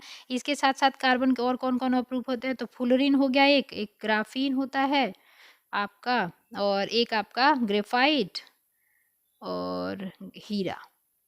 हीरा, ग्रेफाइट, ग्राफीन और आपके फुलरीन, बॉकीबल, ये सब क्या है? कार्बन के परमाणु हैं, कार्बन का प्रूफ है। अगला है कलियां विशिष्ट रूप से पाई जाती हैं तो दोनों पत्तियों के आधार एवं शाखाओं के सिरे पर। इसका आंसर है ए। चलिए अगला है यकृत में भंडारित होते हैं तो बी एंड सी जो है घुल जाता है जल में, तो वो नहीं हो पाता। तो इस ये कोई नहीं होगा इनमें से। कौन कौन होता है? तो कीड़ा, याद रखिएगा, कीड़ा, यानी कि KEDA विटामिन भंडारित होते हैं यकृत में। और पूछा जाए कि वसा में घुलनशील कौन सा होता है? तो कीड़ा अगर जल में डालिएगा तो वो दिखेगा ना, नहीं घुलता है ना, तो ये जल में नहीं, ये वसा में घुलनशील है। चलिए अगला है किसी व्यक्ति के रक्त समूह का निर्धारण होता है तो इसमें जैसा कि दिया है आपको हीमोग्लोबिन की उपस्थिति, WC, तो ये तीनों में से कोई नहीं होगा, है ना? एक्चुअली क्या होता है ना कि RBC की यानी कि रेड ब्लड सेल्स जो होते हैं उसके सतह पे पाए जाने वाले एंटीजन से किया जाता है ना? उसके सतह पे जो एंटीजन होता है उससे किया जाता है। एस्टिनर ने जो है रक्त समूह का खोज किया था। इसके बाद देखेंगे और क्या कि जैसे परिवार में मम्मी पापा का जो ब्लड ग्रुप है, जैसे माँ और पिता दोनों का O है तो बच्चे का क्या होगा? O ही होगा। तो ऐसा इससे भी निर्धारित किया जाता है। चलिए अगला है निम्नलिखित में से किस जीवाणु बीमारी को प्लीहा ज्वर कहते हैं? तो ये एंथ्रेक्स हो जाएगा। ये क्या किसको प्रभावित करता है? तो तिल्ली को प्रभावित करता है ना? चलिए अगला है निम्नलिखित में से कौन सा जीव का स्वाद नहीं है? तो कड़वा सुना होगा आपने, जैसे ये जीव है तो आगे लोग क्या करते हैं? मीठा बोलते हैं, सॉरी ऐसे होगा, मीठा मीठा बोलते हैं, लेकिन पीछे क्या बोलते हैं? कड़वा बोलते हैं। तो ऐसे याद रखिएगा कि अगला भाग मीठा, पिछला भाग कड़वा, और इधर साइड में नमकीन होते हैं, ठीक है? तो लेकिन तीखा और मसालेदार जो है कोई स्वाद नहीं होता। तो ये हो जाएगा आपको 4 और 7 नहीं पूछा गया था, है ना? नहीं है तो ये तीखा और मसालेदार जो है स्वाद नहीं होता, बाकी मीठा, नमकीन, उमामी, कड़वा, खट्टा होता है। चलिए अगला है निम्नलिखित कथनों पर विचार करें और बताएं कौन सा कथन सही है। तो बड़ा कर देती हूँ इसको।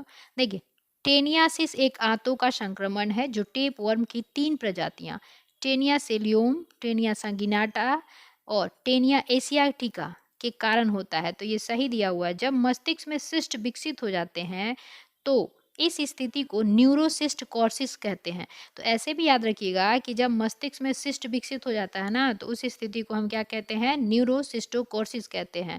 तो ये भी आपका सही दिया हुआ है। पूछा है कौन सा सही है तो इसका आंसर हो जाएगा ए, यानी कि 1 और 2 दोनों सही हैं। चलिए अगला है क्लोरोफिल सूर्य के प्रकाश के तरंग दैर्ध्य को अवशोषित करता है। तो इसको याद रखना है लाल एवं नीला, ठीक है? चाहे तो सिर्फ ऐसे याद रख सकते हैं नीला, यानी कि नी से नीला और लौ से लाल। चलिए अगला है पाइन, फर, स्प्रूस, सेडार, लार्च एवं साइप्रस आदि मशहूर लकड़ी उत्पादक पौधों में से बहुत से भारत के पहाड़ी क्षेत्रों में भी पाए जाते हैं, है ना? तो ये सभी क्या कहलाते हैं? तो ये पहाड़ी क्षेत्रों में जैसे स्प्रूस, सेडार, लार्च, ये सब, साइप्रस जो है, साइप्रस जरूर ध्यान रखिएगा, ये सब क्या कहलाते हैं? अनावृतबीजी कहलाते हैं, ठीक है? चलिए अगला है निम्न में से कौन सा एक सच्चा फल नहीं है? तो सेब सब कोई ज्यादा ही वो करता है और यही फल नहीं है, ठीक है? बाकी अंगूर, खजूर, आलू बुखारा ये सब फल हैं। चलिए अगला है DNA को किसने अंतः पात्र जो है बनाया था? तो ये अंतः पात्र हो जाएगा कॉर्नबर्ग, आर्थर कॉर्नबर्ग। तो अंतः अ से अंतः, आर्थर कॉर्नबर्ग। अगला है, निम्नलिखित में से कौन सा विषय जिसके संवैधानिक संशोधन हेतु आधे से अधिक राज्यों की व्यवस्थापिका द्वारा अनुमोदन किया जाना अनिवार्य है, तभी ये संशोधन संभव होगा। यानी कि पूछा जा रहा है सीधे रूप से कि कौन सा ऐसा संशोधन है संवैधानिक कि जिसमें आधे से ज़्यादा राज्य हिस्सा नहीं लेंगे तो वो संशोधन नहीं हो पाएगा। तो जैसे राष्ट्रपति का चुनाव एक अहम बात है, तो इसमें आपका भाग लेना पड़ता है उनको आधे से ज़्यादा। संसद में राज्यों का प्रतिनिधित्व, तो ये तो राज्यों का मैटर ही करता है, तो इसमें भी उनका सहमति जरूरी है। 7वीं अनुसूची की किसी सूची में, तो जैसे कि आप देखेंगे संघ सूची नहीं, आपका समवर्ती सूची एवं आपका राज्य सूची है ना, इसमें देखेंगे अगर परिवर्तन करना है तो आधे से ज़्यादा जो राज्य हैं उसको शामिल करना पड़ता है। राज्य की विधान परिषद की समाप्ति तो ये ऐसे ही हो जाता है, ये इसकी ज़रूरत नहीं पड़ती, राज्य पे डिपेंड करता है वो तो, है ना। तो इसका क्या हो जाएगा, 1 और 2 3 जो है आपके सही है। और पूछा क्या है, सही उत्तर कौन है, तो अच्छा और ऑप्शन है, ये रह जाएगा आपका, इसका आंसर हो जाएगा डी। ओके, चलिए अगला देखते हैं। अगला है कि कोलेजियम प्रणाली के बारे में। तो कोलेजियम प्रणाली के बारे में निम्नलिखित कथनों पर विचार कीजिए। तो ध्यान रखिएगा 1+4 जो है इसका फंडा होता है कोलेजियम प्रणाली, काहे के लिए, तो न्यायाधीशों को चुनने के लिए। 1 क्या, सीजेआई जो है अध्यक्ष रहेगा, 4 जो है वरिष्ठतम रहेंगे, ठीक है। तो वही बात यहाँ पे दी गई है कि सुप्रीम कोर्ट कोलेजियम एक 5 सदस्यीय निकाय है जिसकी अध्यक्षता भारत के मौजूदा मुख्य न्यायाधीश CJI chief justice of India करते हैं, और उस समय इसमें न्यायालय कार्यरत 4 अन्य वरिष्ठतम न्यायाधीश जो है शामिल होते हैं, तो सही है। संसद ने विधि द्वारा कोलिजियम प्रणाली का आरंभ किया था क्या, तो नहीं, संसद का नहीं, ये न्यायिक प्रणाली है, मतलब कि न्यायिक निर्णय के द्वारा लगाया गया था, न्यायिक निर्णय। ओके, संसद ने ना 2014 में 99 संशोधन जो है किया था, लेकिन ये लोग माने नहीं थे, उसको रद्द कर दिए थे, ठीक है। तो ये भी पूछा जा सकता है किससे रिलेटेड है 99। अगला दिया है कि ये उच्चतम न्यायालय और उच्च न्यायालयों के न्यायाधीशों की नियुक्ति कोलेजियम प्रणाली के माध्यम से की जाती है। तो कोलेजियम प्रणाली क्या करती है, चुनती है, सब कर देती है, उसके बाद राष्ट्रपति क्या करते हैं, नियुक्त कर देते हैं। तो ये सही है, पहला और तीसरा सही है, दूसरा गलत है क्योंकि संसद विधि नहीं, न्यायिक निर्णय। अगला दिया है कि कोलेजियम प्रणाली की शुरुआत 1993 में ही की गई थी। न्यायाधीश पीएन भगवती के ऐतिहासिक फर्स्ट जज दिया हुआ है, तो यहाँ सेकंड जज होगा, और पीएन भगवती नहीं, वो हो जाएंगे आपके JL Verma, JS Verma, JS Verma, इनके समय में हुआ था। तो ये गलत हो जाएगा, चौथा गलत है आपका, पहला सही, दूसरा गलत, तीसरा सही, चौथा गलत। तो पूछा क्या है, कौन सा कथन सही है, तो सिर्फ आपके कौन से सही थे, इसका आंसर हो जाएगा आपको 1 और 3, यानी कि सी। चलिए अगला प्रश्न देखते हैं। पूछा गया है कि संविधान के किस संशोधन द्वारा एंग्लो इंडियन समुदाय को के लिए जो आरक्षित 2 सीटें होती थी उसको समाप्त कर दिया गया। तो ये कौन सा हो जाएगा, 104, है ना। चलिए अगला है, धन विधेयक के बारे में दिया गया है। तो धन विधेयक के मामले में कौन सा सही नहीं है, तो धन विधेयक के मामले में राज्यसभा शक्तिहीन है, तो बिल्कुल शक्तिहीन होता है, 14 दिन मात्र जो है इसको दिया जाता है, और वो भी ये रखे या रिकमेंड करेगा कि हाँ मान लीजिए कुछ चेंजिंग करना चाहता है वो, तो वो उसको मानना लोकसभा पे डिपेंड करता है, वो नहीं होगा, मतलब नहीं करना चाहता तो नहीं भी करेगा। तो कुछ मतलब नाम मात्र का बस 14 दिन के लिए दिया जाता है इसको, तो ये सही है। धन विधेयक की शुरुआत राज्यसभा में नहीं, हमेशा लोकसभा में लाई जाती है, और वो भी किसके अनुमति से, तो राष्ट्रपति की अनुमति से लाई जाती है। तो ये दूसरा वाला इसका गलत हो जाएगा, ठीक है। धन विधेयक की परिभाषा दी गई है 110 में, और प्रस्तुत जैसे कि करने का रूल लोकसभा में किया जाएगा, ये सब बात किसमें की गई है, तो आर्टिकल 109 में की गई है, ठीक है। इसके बाद देखेंगे कि लोकसभा इसे 14 दिन दिया है ना, तो ये सही है आपका। राज्यसभा किसी धन विधेयक को पारित कर सकती है अथवा कतिपय सिफारिशों के साथ उसे लोकसभा को लौटा सकती है। हाँ, तो ये उस पे डिपेंड करता है कि हाँ, हाँ कर दे या उसको लौटा दे कि इतना कुछ सिफारिश कर दीजिए, पर ये बाध्यकारी नहीं है राज्य लोकसभा पे, ठीक है, बाध्यकारी नहीं है, ये ध्यान रखिएगा। ओके, अच्छा, वित्त विधेयक और धन विधेयक में, वित्त विधेयक ध्यान रखिएगा थोड़ा सा कि 117 में आता है वित्त विधेयक, है ना। तो इसका आंसर क्या था, इसका आंसर पूछा था सही नहीं है, तो यही सही हो जाएगा, बी। ओके, चलिए 65 नंबर देखते हैं कि कौन से अनुच्छेदों के अंतर्गत अध्यक्ष अपने सदन के किसी सदस्य को उसकी मातृभाषा में बोलने के लिए इजाजत दे देते हैं, तो ये हो जाएगा आपको आर्टिकल 120(1) के तहत, है ना। 110 में हमने बता ही दिया, धन विधेयक का परिभाषा दिया गया है, और 122 में अगर देखेंगे तो न्यायालय द्वारा, है ना, न्यायालय द्वारा संसद की कार्यवाही की जांच किए जाने से जो है उसके संबंध में है। न्यायालय द्वारा संसद की कार्यवाही की जांच करने के बारे में दिया गया है 122(2) में। अगला है कि भारत का राष्ट्रपति कितनी बार चुनने के लिए पात्र होते हैं, तो कितनी बार भी जीत सकते हैं वो। चलिए अगला है, भारत के प्रथम विधि आयोग के अध्यक्ष कौन थे, तो ये MC सीतलवाड़ हो जाएंगे। ठीक है, 1955 में पहली विधि आयोग जो है स्टेब्लिश की गई थी।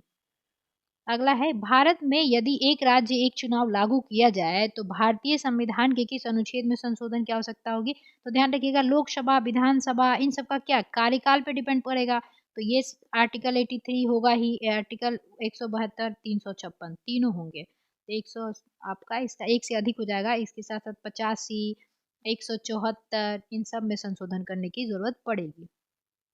और संशोधन करने के लिए कौन सी वो आई है, 129 जो है आपका क्या आया है, विधेयक आया है। ठीक है, ध्यान रखिएगा। इसके बाद ये याद रखिएगा कि ग्रामनाथ कोविंद जो है वो एक राज्य एक चुनाव के अध्यक्ष बने हैं, कोविंद समिति बिठाई गई है। ओके, आगे है आपका 69। चलिए 69 नंबर हो जाएगा, भारत संविधान का अनुच्छेद 300 किससे संबंधित है, तो ये मुकदमे एवं कार्यवाही से संबंधित है। इसके साथ आपका महान निवादी तो आर्टिकल 76 में दिया गया है। व्यापार तथा ये किस में आ जाएगा, 302 में आ जाएगा। और सरकारी ठेके 299 आर्टिकल में आ जाएगा अनुच्छेद। चलिए अगला देखते हैं, राज्य विधान परिषद के सदस्य निम्नलिखित में से किस श्रेणी से नहीं चुने जाते हैं, तो उद्योगपति के बारे में ऐसी कोई बात नहीं की गई है। स्थानीय निकाय, पंचायत के सदस्य, शिक्षक, स्नातक ये सब चुने जाते हैं। इसमें 1/6 जो है ये भी पूछा जाता है। राज्यपाल कितना नॉमिनेट करता है, तो 1/6 सदस्य को नॉमिनेट करता है। ठीक है, स्नातक से जैसे 112 आते हैं, है ना, स्थानीय निकाय से 103 आते हैं। चलिए अगला है, कुल जमा का अनुपात जो एक वाणिज्यिक बैंक को भारतीय रिजर्व बैंक के पास रखना चाहिए उसे क्या कहते हैं, तो जैसे ये RBI है, ठीक है, इसके बाद एक ये बैंक है, तो इसको ना कुछ जो अपना उसका दिन भर का जो वो होता है तरल लिक्विडिटी, उसको क्या करना होता है, कुछ परसेंट जो है RBI के पास रखना पड़ता है। जैसे मैं हमेशा जो है 4% अक्सर रहता है, 4% क्या रखता है, तो CRR रखता है। ठीक है, तो नगद आरक्षित आपका अनुपात हो जाएगा, इसका आंसर हो जाएगा आपको C। ओके,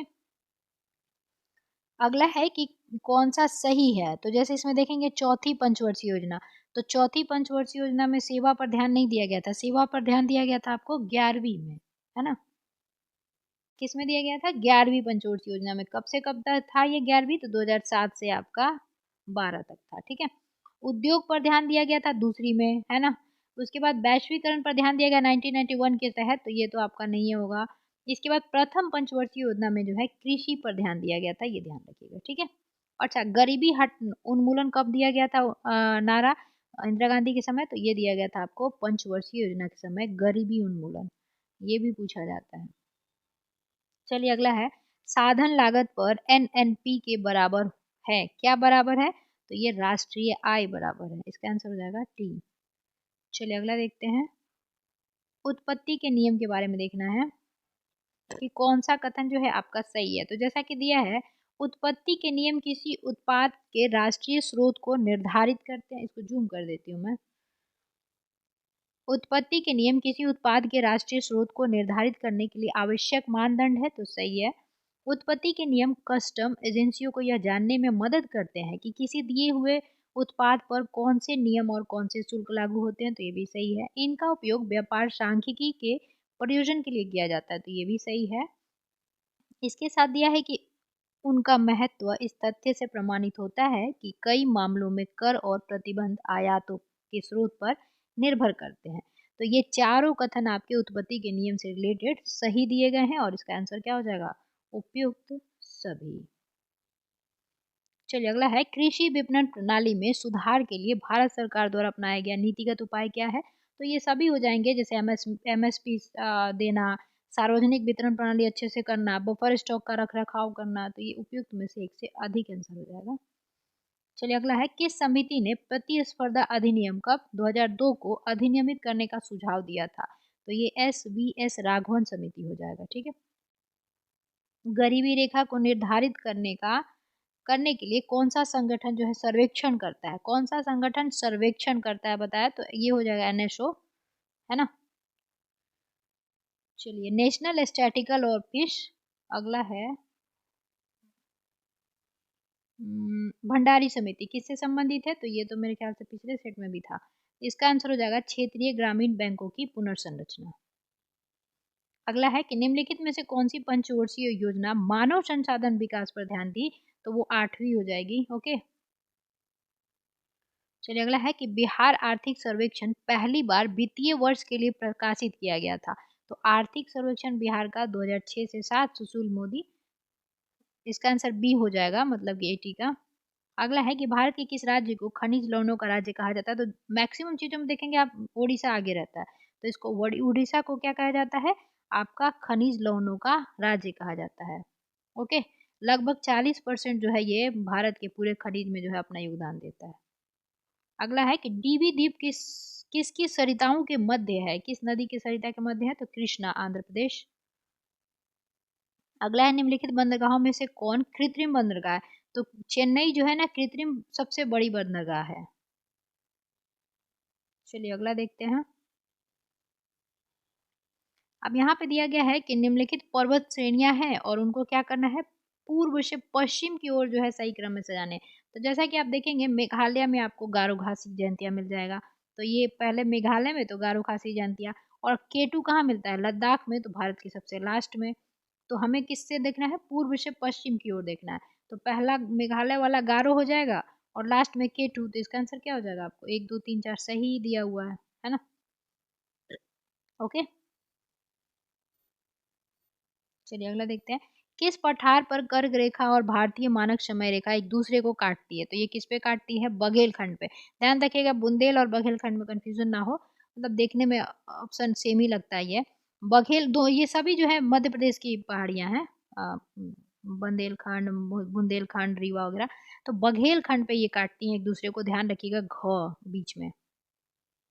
और अगर पूछा जाए 0 डिग्री, जैसे अपना ग्लोब है, 0 डिग्री प्रधान योमोत्तर एवं भूमध्य रेखा एक दूसरे को कहाँ पे काटती है, तो ये अफ्रीका हो जाएगा आपका, और यहाँ पे गिनी की खाड़ी है, वहाँ पे अटलांटिक सागर यानी कि एस के आकार की जो बनती है उसमें काटता है एक दूसरे को। ओके, चलिए अगला है, म्यांमार के साथ भारत के किन राज्यों की सीमाएं मिलती हैं, तो जैसा कि म्यांमार देखेंगे ऐसा है, म्यांमार जो आपका कहाँ है, इधर है, तो ये अरुणाचल प्रदेश, नागालैंड, आपका मिजोरम, यहाँ पे आ जाएगा, सॉरी यहाँ पे मणिपुर होगा, ये मणिपुर आता है, फिर मिजोरम, और फिर आपका त्रिपुरा। ठीक है, तो त्रिपुरा तो बंगाल से गिरा हुआ है, ये चारों जो है लगेंगे, तो इसका आंसर क्या हो जाएगा, बी।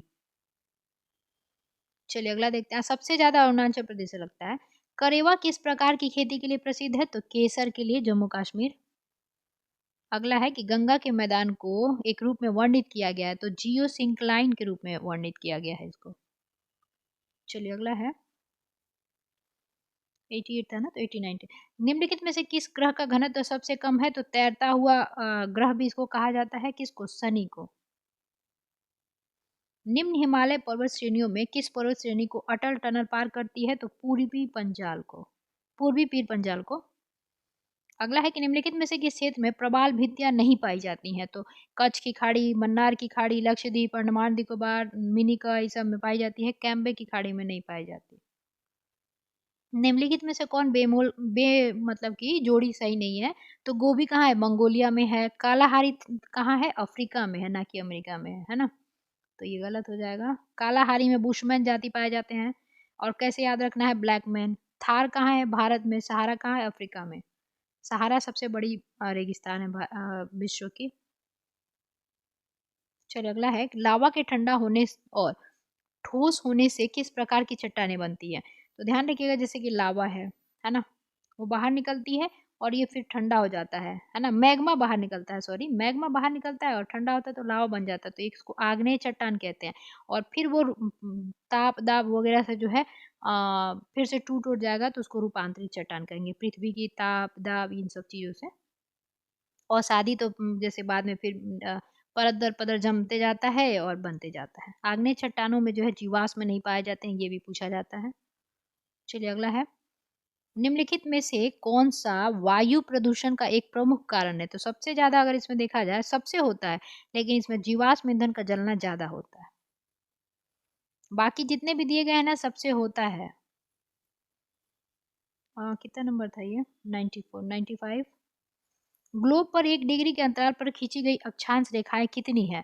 तो ये 179 हो जाएंगी, कहीं कहीं आपको 181 मिलेगा। तो ध्यान रखिएगा जब अक्षांश रेखाएं खींचते जाते हैं 1 डिग्री पे, तो यहाँ पे जाते जाते ये डॉट में बदल जाता है। तो इसलिए इधर 90, इधर 90 और 90 90, है ना, कितना हो गया? 180।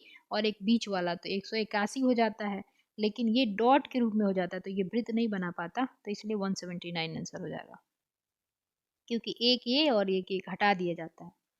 चलिए अगला है, निम्नलिखित में से किस सूफी सिलसिले का स्थापना बिहार में किसकी हुई थी? तो फिरदौसी समुदाय की सिलसिले की।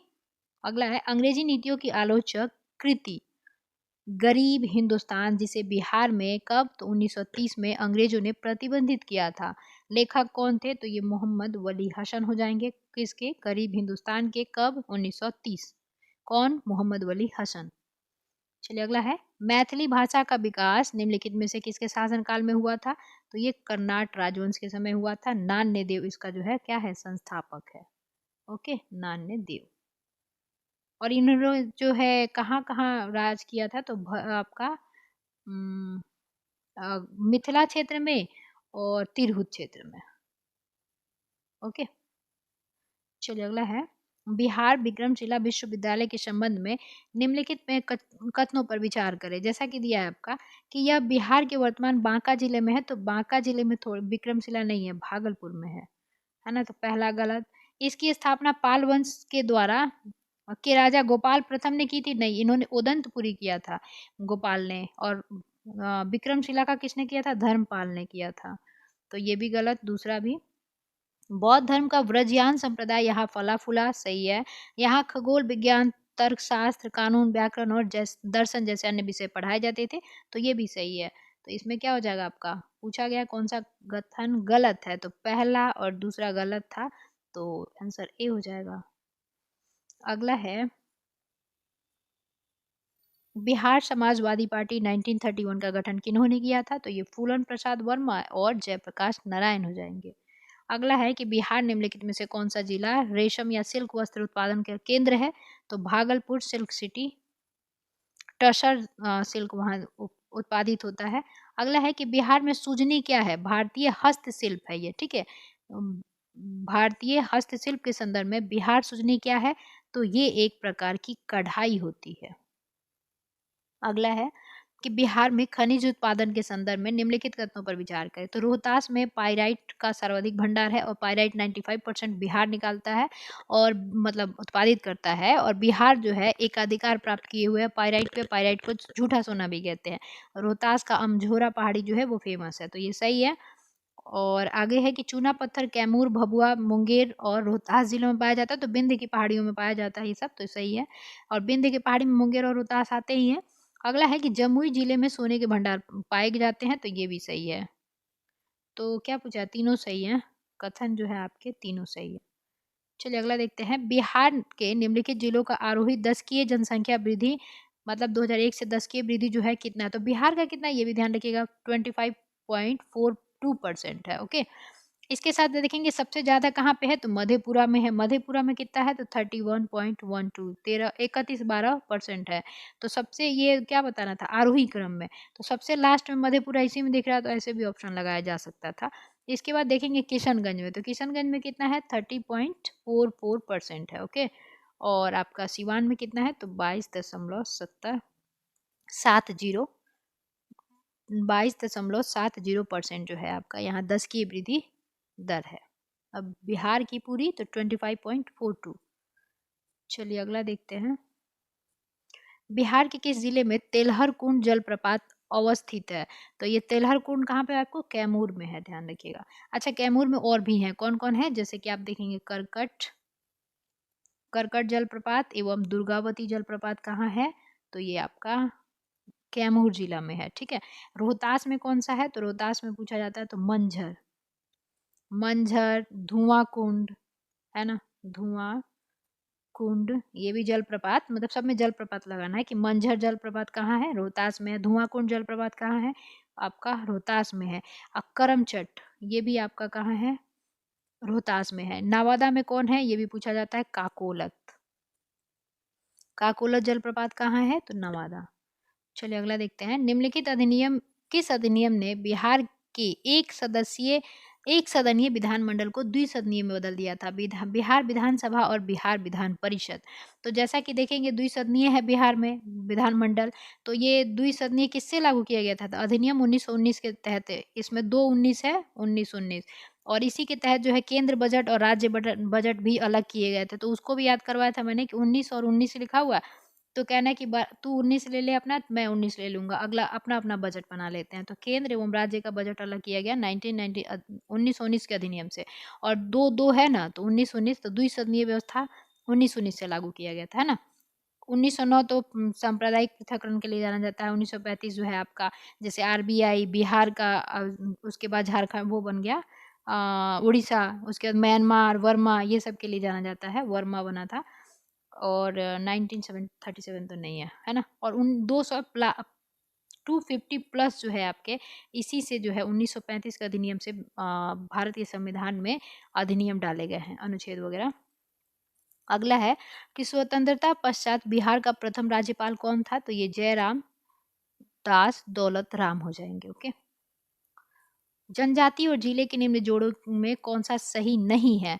तो संथाल, बांका, मुंडा जमुई में नहीं, उत्तरी बिहार में पाए जाते हैं ये लोग, मुंडा जनजातियां जो है। उरांव सुपौल और खरवार भागलपुर। चलिए अगला है, और मतलब कि किस लिए जाने जाते हैं ये पूछा गया है। तो भागलपुर किसके लिए जानता है? रेशमी वस्त्र। जमुई किसके लिए? तो सोने के लिए, है ना। मधेपुरा रेल के डब्बे के लिए। तो बचा कौन? वैशाली पुष्प उत्पादन के लिए। तो ए का 4 हो जाएगा, और आपका 4 1 2 3 सी आंसर हो जाएगा। ठीक है। चलिए अगला है कि 2011 की जनगणना में बिहार के निम्नलिखित जिलों में से किसमें अनुसूचित जनजाति की जनसंख्या का प्रतिशत सर्वाधिक था? अब इसमें देखिए निम्नलिखित लगाया हुआ, तो ये हो जाएगा कटिहार। और ऐसे पूछे जो एसटी हुआ ना, हाँ शेड्यूल कास्ट, तो एसटी सबसे ज्यादा कहाँ है? तो पश्चिमी चंपारण में है। और एससी पूछे तो गया में है। ठीक है। चलिए अगला चलते हैं। प्रधानमंत्री मुद्रा योजना के संबंध में निम्नलिखित कथनों पर विचार करें। तो दिया है कि तरुण प्लस श्रेणी का लाभ केवल उन्हें ही मिलेगा जिन्होंने पहले तरुण श्रेणी के तहत ऋण लिया है और सफलतापूर्वक क्या किया है? चुका दिया है। तो ये सही है। लोन की अधिकतम सीमा 10 लाख से बढ़कर 20 लाख कर दिया गया है, तो 10 लाख से बढ़ाकर 20 लाख कर दिया गया, ये सही है।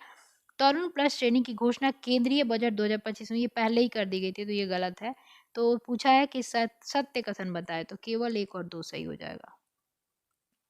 चलिए अगला है, ई श्रम वन स्टॉप सॉल्यूशन की शुरुआत मुख्य रूप से क्या है? तो एक श्रम एक स्टॉप सॉल्यूशन मिल जाएगा असंगठित क्षेत्र के श्रमिकों के लिए। ठीक है।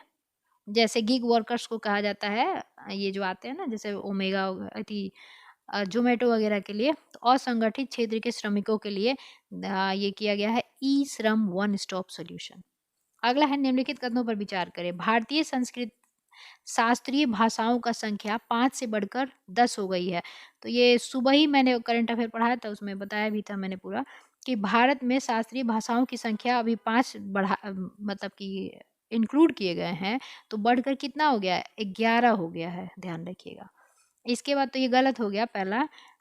ओके। और दूसरा है कि केंद्र सरकार द्वारा कौन कौन सा 5? तो मराठी, पाली, प्राकृत, असमिया तथा बंगाली को शास्त्रीय भाषा के रूप में मान्यता प्रदान की गई है।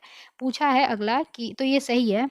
अगला है कि संस्कृत पहली भाषा थी जिसे शास्त्रीय भाषा का दर्जा दिया गया। तो मैंने वीडियो में बताया ही है करंट अफेयर में डिटेल में कि तमिल है। ठीक है। पहला कौन सा है? तो तमिल। तो ये भी गलत हो जाएगा, तो केवल 2 सही हो जाएंगे। ओके।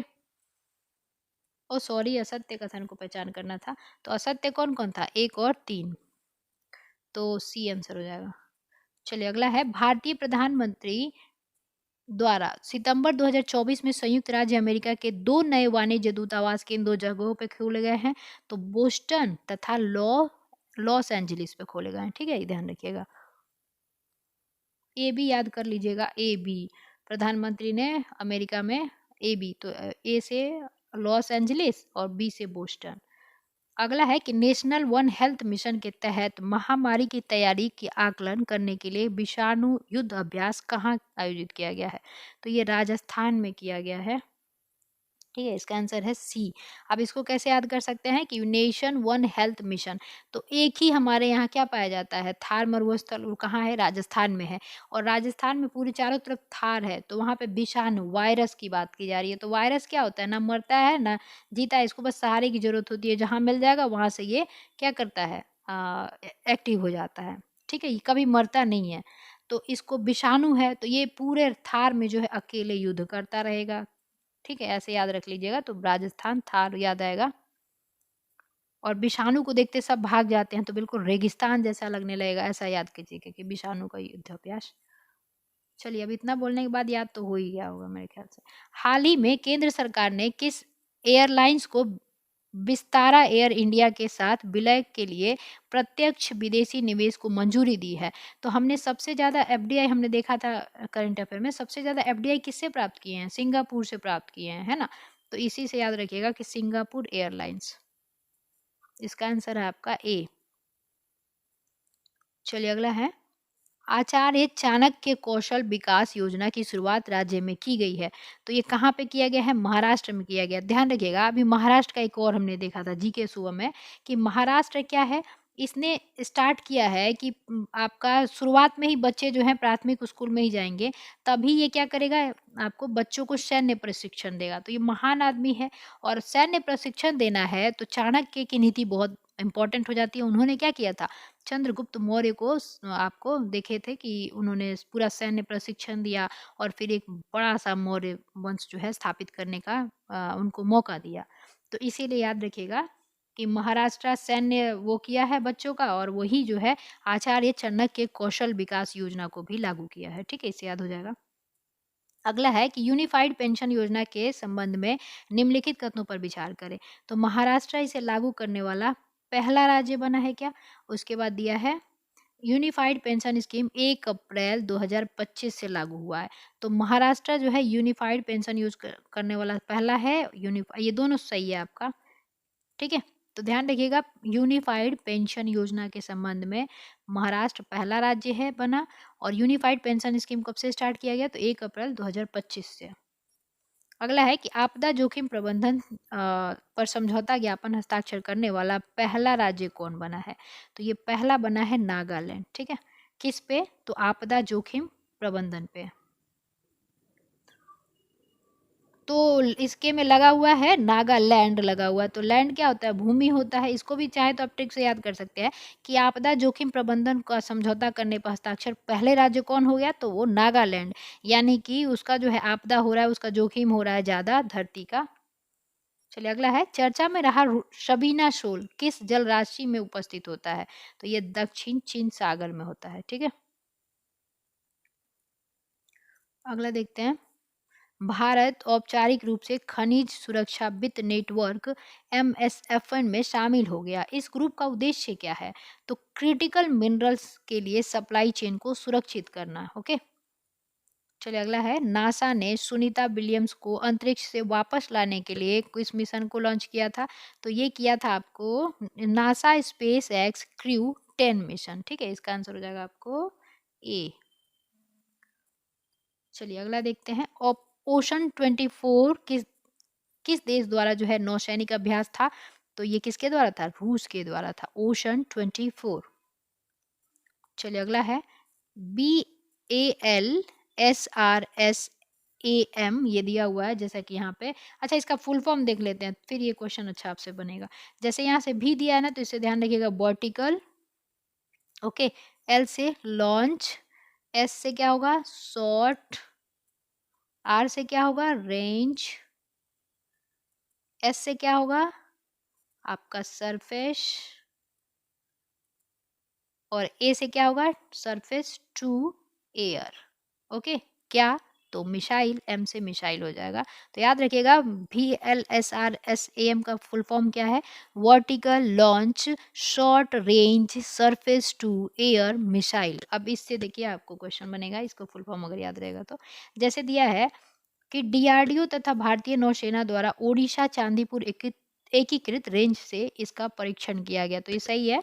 या हवा से जमीन पे, तो अब भी हमने देखा ना कि सरफेस टू एयर है, तो ये उल्टा हो जाएगा ना, तो गलत हो जाएगा। सत्य कथन केवल एक था। चलिए अगला है रीयूजेबल के बारे में। Reusable hybrid rocket mission Rumi, okay, Rumi याद रखिएगा 2024, आर में रूमी है ही वैसे भी, तो reusable hybrid rocket mission Rumi 2024 आपका रूमी 1 भारत का पहला पुनः प्रयोग रॉकेट है, तो ये सही है, जिसे सफलतापूर्वक लॉन्च किया गया, बिल्कुल सही है। इसे इसरो द्वारा विकसित किया गया या प्रक्षेपित किया गया क्या, तो इसरो ने नहीं विकसित किया है, ध्यान रखिएगा, ये हो जाएगा आपको। तमिलनाडु में स्थित एक अंतरिक्ष स्टार्टअप है, वो स्पेस उसका जो है उसके द्वारा जो है इंडिया ने मोबाइल से जो है मोबाइल द्वारा लॉन्च किया है, मार्टिन ग्रुप ऑफ मोबाइल ऐसा करके है नाम, तो ये गलत है आपका, ठीक है। चलिए उसका बता ही देती हूँ, यहाँ पे लिख ही देते हैं, जैसे कि ध्यान रखिएगा ये किससे किया गया है रूमी 1, तो तमिलनाडु स्थित अंतरिक्ष स्टार्टअप इंडिया ने, है ना, मार्टिन ग्रुप के सहायता से मोबाइल से लॉन्च किया, मोबाइल द्वारा लॉन्च किया गया ऐसा करके, ठीक है, मार्टिन ग्रुप याद रखिएगा। तो इसका आंसर क्या है, पहला सही है, दूसरा गलत है, केवल सॉरी, असत्य कथन की पहचान करनी है तो केवल 2 हो जाएगा। इस क्वेश्चन को जरूर ध्यान रखिएगा, रूमी जो है आपका, क्योंकि रीयूजेबल है ना, तो थोड़ा सा इंपॉर्टेंट हो जाता है। चलिए अगला है, अंतरराष्ट्रीय क्रेता विक्रेता बैठक 2025 कहाँ किया गया, तो बिहार का सारा मार्केटिंग जो होता है, खरीदना बिकना सबसे ज़्यादा जो होता है पटना में होता है, तो ये याद रखिएगा इससे कि अंतरराष्ट्रीय क्रेता विक्रेता बैठक जो है 2025 पटना में किया गया, ओके। अगला है कि छठा क्वाड शिखर सम्मेलन का आयोजन किस स्थान पे किया गया, तो ये डेलावेयर हो जाएगा, डेलावेयर में छठा क्वाड शिखर सम्मेलन।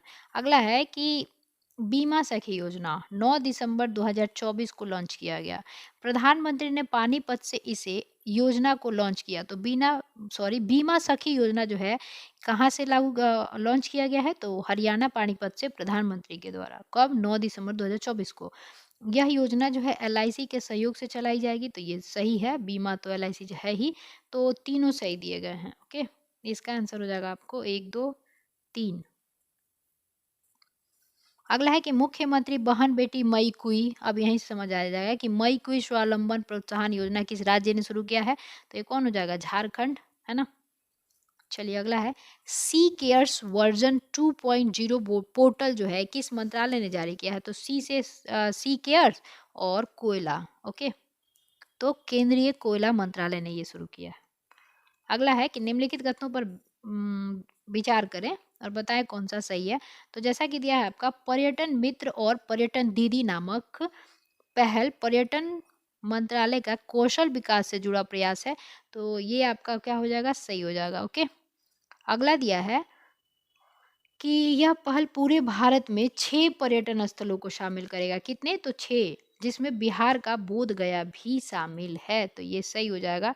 तो ध्यान रखिएगा, पर्यटन मित्र और पर्यटन दीदी नामक पहल पर्यटन मंत्रालय या का कौशल विकास से जुड़ा प्रयास है, इसमें 6 पर्यटन स्थल शामिल किए जाएंगे और इसमें बिहार का बोध गया भी शामिल किया गया है, यानी दोनों सत्य है। धरती आबा जन भागीदारी अभियान के जारीकर्ता कौन है, धरती आबा बिरसा मुंडा को कहा जाता था, और वो क्या थे, जनजातीय विद्रोह के मालिक थे, मतलब कि मुंडा विद्रोह के, तो केंद्रीय जनजातीय कार्य मंत्रालय के द्वारा धरती आबा जन भागीदारी अभियान जारी करता है ना। वाई भारत मैटर्स नामक पुस्तक किसके द्वारा लिखी गई है, तो ये एस जयशंकर का, तो ये कैसे याद रख सकते हैं, वाई भारत मैटर्स, तो ये क्या है, विदेश में जाते रहते हैं एस जयशंकर जी, तो विदेश जाएंगे तो वहाँ पे सबको समझाने के लिए कि आप आओ इन्वेस्टमेंट करो हमारे यहाँ विदेश मंत्री के रूप में, तो ये क्या कहेंगे कि देखिए क्यों भारत जो है मैटर करेगा आपके लिए, आप कैसे आप जो है यहाँ पे बिजनेस बढ़ा सकते हो, तो ये क्या कहेंगे, वाई भारत मैटर्स का रीजन देते फिरेंगे हर जगह जाके, तो इससे याद रखिएगा एस जयशंकर हो जाएंगे, है ना। हिमांशु का तो पीएमओ करके एक बुक आया वो है। चलिए आगे देखते हैं,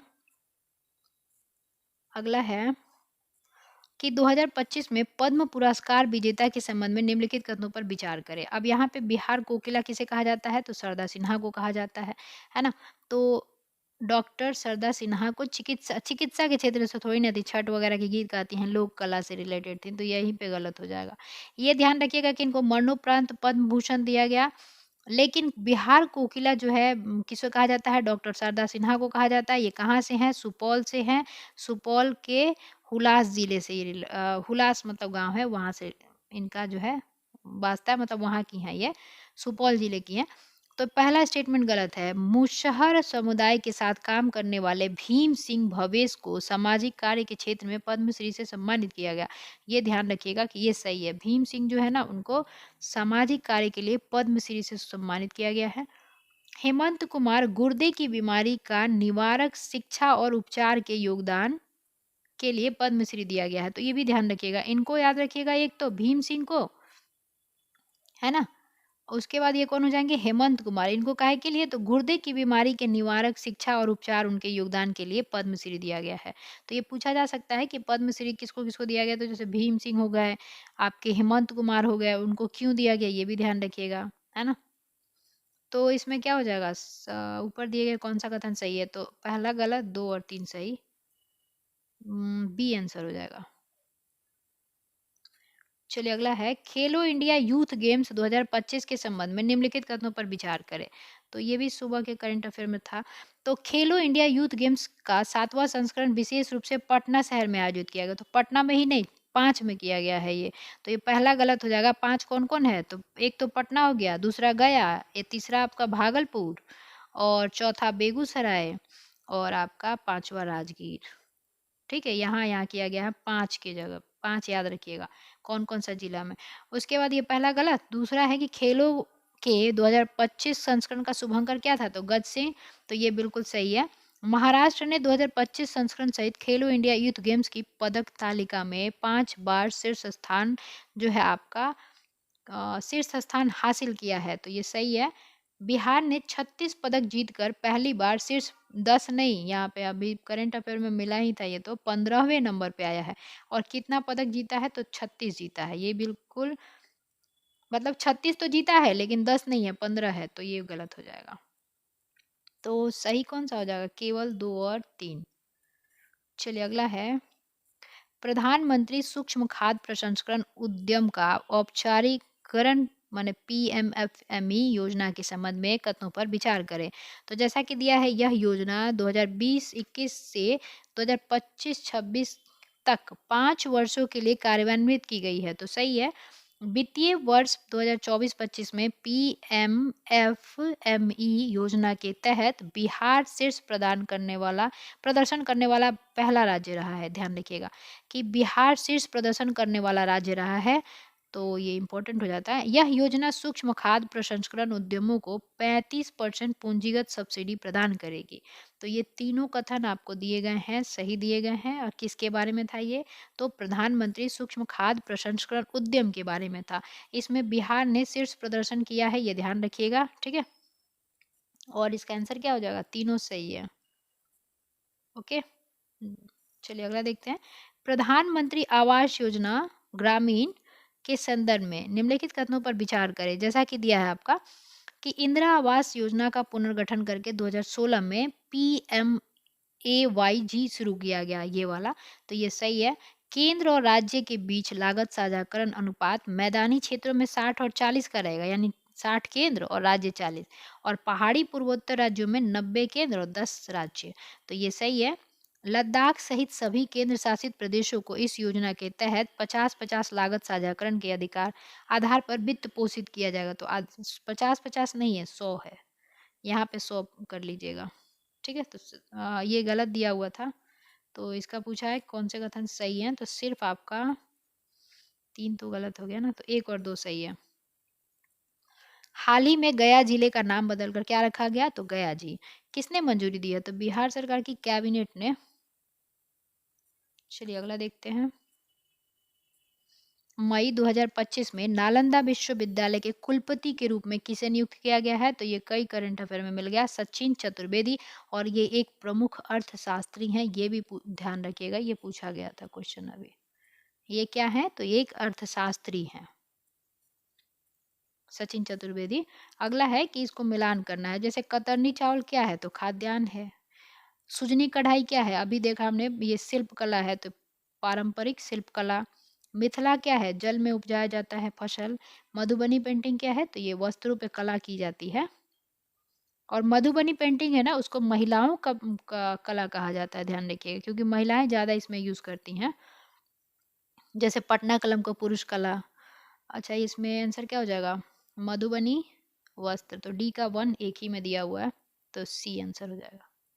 चलिए अगला है 5 और 6 बजे के बीच। अच्छा, ये सब मैथ शुरू होता है और रीजनिंग, तो इसका आंसर हो जाएगा आपको 5:27 3/11 अगला है कि इसमें कितने त्रिभुज दिए गए हैं? तो ये दिए गए हैं 16।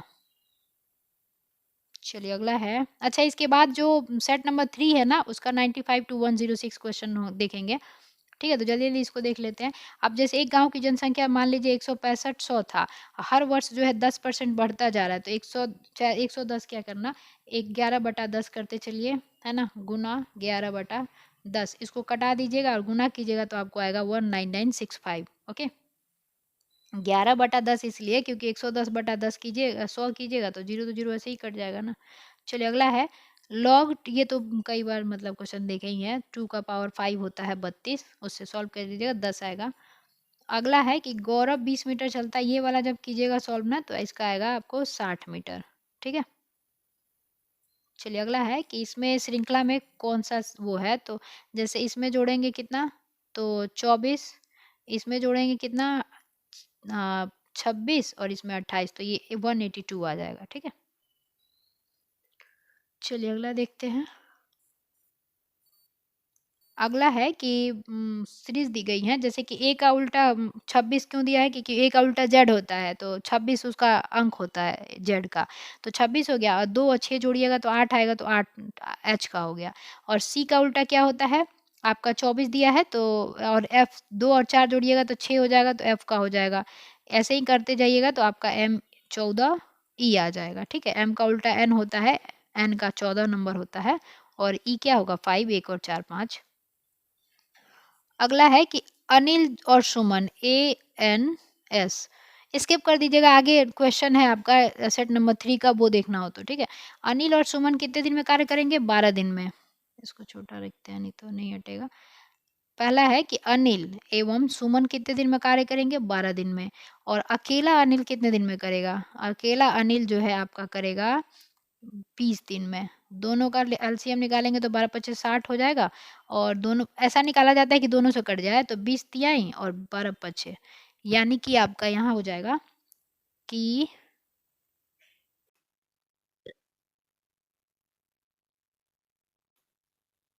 चलिए यहाँ से 95 तक हो चुका था, यहाँ से देखना है ना, यहाँ से छूट गया था।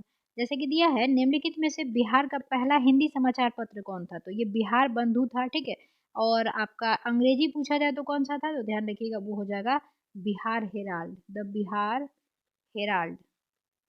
कौन थे इसके राइटर, संपादक? तो वो हो जाएंगे गुरु प्रसाद सेन। ओके, और बिहार बंधु केशवाराम भट्ट हो जाएंगे, और ये 1872 याद रखिएगा, ये हो जाएगा। चलिए अगला देखते हैं कि निम्नलिखित में से किसके द्वारा बिहार साइंटिफिक सोसाइटी की स्थापना की गई थी? तो ये किया था इन्होंने, इमदाद अली खान ने। ओके, चलिए अगला है, पाटलिपुत्र पर यवनों का आक्रमण का उल्लेख गार्गी संहिता में मिलता है, यह आक्रमण किसके शासनकाल में हुआ था? तो ये मिलता है पुष्यमित्र सिंह के समय। ठीक है, इसके में मिलता है। अगला है कि नागार्जुनी पहाड़ी में आजीविकों के लिए गुफाओं का निर्माण किया था, किसने? तो दशरथ ने। अगला है कि बंगाल अभियान से लौटते समय गयासुद्दीन तुगलक ने किस क्षेत्र पर आक्रमण किया था? तो 1324 की बात है ये, तो ये किया था मगध एवं तिरहुत पर। चलिए अगला है कि मुगल शासक बाबर की मृत्यु 1530 के समय बिहार के शासक कौन था? तो जब मुगल बादशाह जो है आपका मरा था बाबर, तो उस समय बिहार का शासक था जलाल खान नुहानी। ओके, अगला है कि 1857 के समय दानापुर के अंग्रेज अधिकारी कौन थे? तो विलियम टेलर और जनरल आपका लॉयल दोनों हो जाएंगे, तो इसका आंसर हो जाएगा आपको डी चलिए अगला है कि 1914 में भारत के कांग्रेस का एक प्रतिनिधि मंडल ब्रिटेन भेजा गया था, जिसमें बिहार के कौन कौन शामिल थे? तो सच्चिदानंद सिन्हा एवं मजरूल हक दोनों थे, तो ये उपरोक्त में से एक से अधिक। कोपेन के अनुसार दक्षिण बिहार की किस जलवायु क्षेत्र के अंतर्गत आता है? तो कोपेन के अनुसार क्या पूछा है? दक्षिणी बिहार, तो ये हो जाएगा AW। इसका एक चीज ध्यान रखिएगा। अब चलिए 3 आदमी का हमेशा क्वेश्चन पूछा जाता है, इसको जूम कीजिए। अब यहाँ पे याद रखिएगा, ये हो गया आपको बिहार, है ना, ये बिहार है, मतलब ऐसा, तो ये नॉर्थ बिहार हो गया और ये आपका साउथ बिहार हो गया, दक्षिणी बिहार। यहाँ पे क्या करते हैं, नाम 3 का याद रखिएगा। एक तो कौन? कोपेन, एक तो हो गया ये कोपेन, एक हो गया थॉर्नबेट, थॉर्नवॉट, और एक हो जाएंगे आपको ट्रिवार्था। इनका ही बस पूछा जाता है बार बार, तो ध्यान रखिएगा कि AW और AW दोनों में रहेगा, ठीक है। ट्रिवार्था भी दक्षिणी बिहार की जलवायु को AW कहेंगे और कोपेन भी AW कहेंगे, और कोपेन जो है इसको दक्षिणी बिहार को कहेगा CWG, ठीक है। और थॉर्नबोर्ड जो है ये कहेंगे CAW, और नीचे करेंगे ये कहेंगे CBW, यानी इनका चेंज हो जाएगा थॉर्नबेट का, यानी CAW अब बटा CBW याद रखिएगा कि थॉर्नबेट का है, और ये जो है ये क्या कहेंगे CAW, मतलब इनमें छोटा ए हो जाएगा बस, और कुछ नहीं। ये दोनों समान दिख रहा है, फिर ये दोनों समान दिख रहा है, तो ऐसे याद रख लीजिएगा कि ये दक्षिणी बिहार के कोपेन ने क्या कहा था? AW, और उत्तरी बिहार को CWG। थॉर्नबेट ने क्या कहा था? तो CAW उत्तरी बिहार, CBW दक्षिणी बिहार, और ट्रिवार्था ने CAW उत्तरी बिहार, AW दक्षिणी बिहार। इसके साथ साथ एक और क्वेश्चन पूछा जाता है कि थॉर्नबेट के अनुसार जो है आपका पूर्वी बिहार किस प्रकार का आता है? तो ध्यान रखिएगा ये पूर्वी बिहार को कहते हैं C2 प्रकार का। एक और क्वेश्चन ध्यान रखिएगा पूछा जाता है कि जैसे कि RL है ना, RL सिंह के द्वारा जो है क्या कहे थे इन्होंने? तो इन्होंने बिहार की जो जलवायु है उसको कहा था उपाद्र संक्रमण कालीन, ठीक है, संक्रमण कालीन जलवायु कहा था। किसने? तो RL सिंह ने कहा था जलवायु। ओके, तो ये याद रखिएगा, जलवायु से इतने प्रश्न पूछे जाते हैं अक्सर बिहार के बारे में। बिहार के इन क्षेत्रों में बाल सुंदरी मिट्टी पाई जाती है? तो बाल सुंदरी मिट्टी बीच वाला जो बिहार है उसमें पाया जाता है, तो ये तीनों सभी हो जाएंगे उपयुक्त में से एक से अधिक, बाल सुंदरी मिट्टी। चलिए एक अभी अभी ये भी नहीं हुआ था ना, 106 में। तो बिहार के किस जिले में नहरों के माध्यम से अधिकतम सिंचाई की जाती है? तो रोहतास में ज़्यादा की जाती है, 61% जो है लगभग नहरों से सिंचाई की जाती है बिहार में, उसमें भी सबसे ज़्यादा रोहतास में। चलिए अगला है कि बिहार के अक्षांशीय विस्तार क्या है? तो 24 डिग्री 20 मिनट 10 सेकेंड नॉर्थ से, 27 डिग्री आपका 31 मिनट 15 सेकेंड, है ना। तो 24 27 याद रखिएगा, और 83 88 याद रखिएगा देशांतरी विस्तार। चलिए अगला है, बिहार सरकार द्वारा 7 निश्चय वन कब शुरू किया गया था? तो 2015 से आपका 2020 तक शुरू किया गया था, ठीक है। तो इसमें तो 2015 है ही नहीं, तो गलत हो जाएगा, और 2020 से 2025 के लिए आपका दूसरा 7 निश्चय योजना शुरू किया गया था, ठीक है। तो इसमें 2015 नहीं है, इसलिए ये गलत, उपरोक्त में से कोई नहीं आंसर होगा। अगला है कि ग्राम कचहरी का प्रधान कौन होता है? तो ये सरपंच होता है। चलिए अगला है कि बिहार के पहले मुस्लिम राज्यपाल कौन थे? तो ये हो जाएंगे आपको जाकिर हुसैन, ठीक है। और सबसे कम जो है आपके राष्ट्रपति रहने का भी इनका रिकॉर्ड है जाकिर हुसैन का। तो यहाँ तक हमने कर लिया था, और 111 से हमने उस वीडियो में किया है ना। तो जलवायु मिशन जैसे इंदौर ने शुरू किया था, तो यहाँ तक ही बस छूटा था उसमें, तो ये कंप्लीट हो गया इसमें, है ना। तो चलिए अब मिलेंगे अगले सेट के साथ, अगला जो टेस्ट होगा उसके साथ। तो अगर देखिए वीडियो पसंद आता हो और आप लोग कंटिन्यू चाहते हो तो थोड़ा सा आप लोग लाइक वगैरह कर दिया कीजिए, नए हैं चैनल पे तो चैनल को सब्सक्राइब कर दिया करें। चलिए मिलते हैं अगले वीडियो में, तब तक के लिए जय हिंद।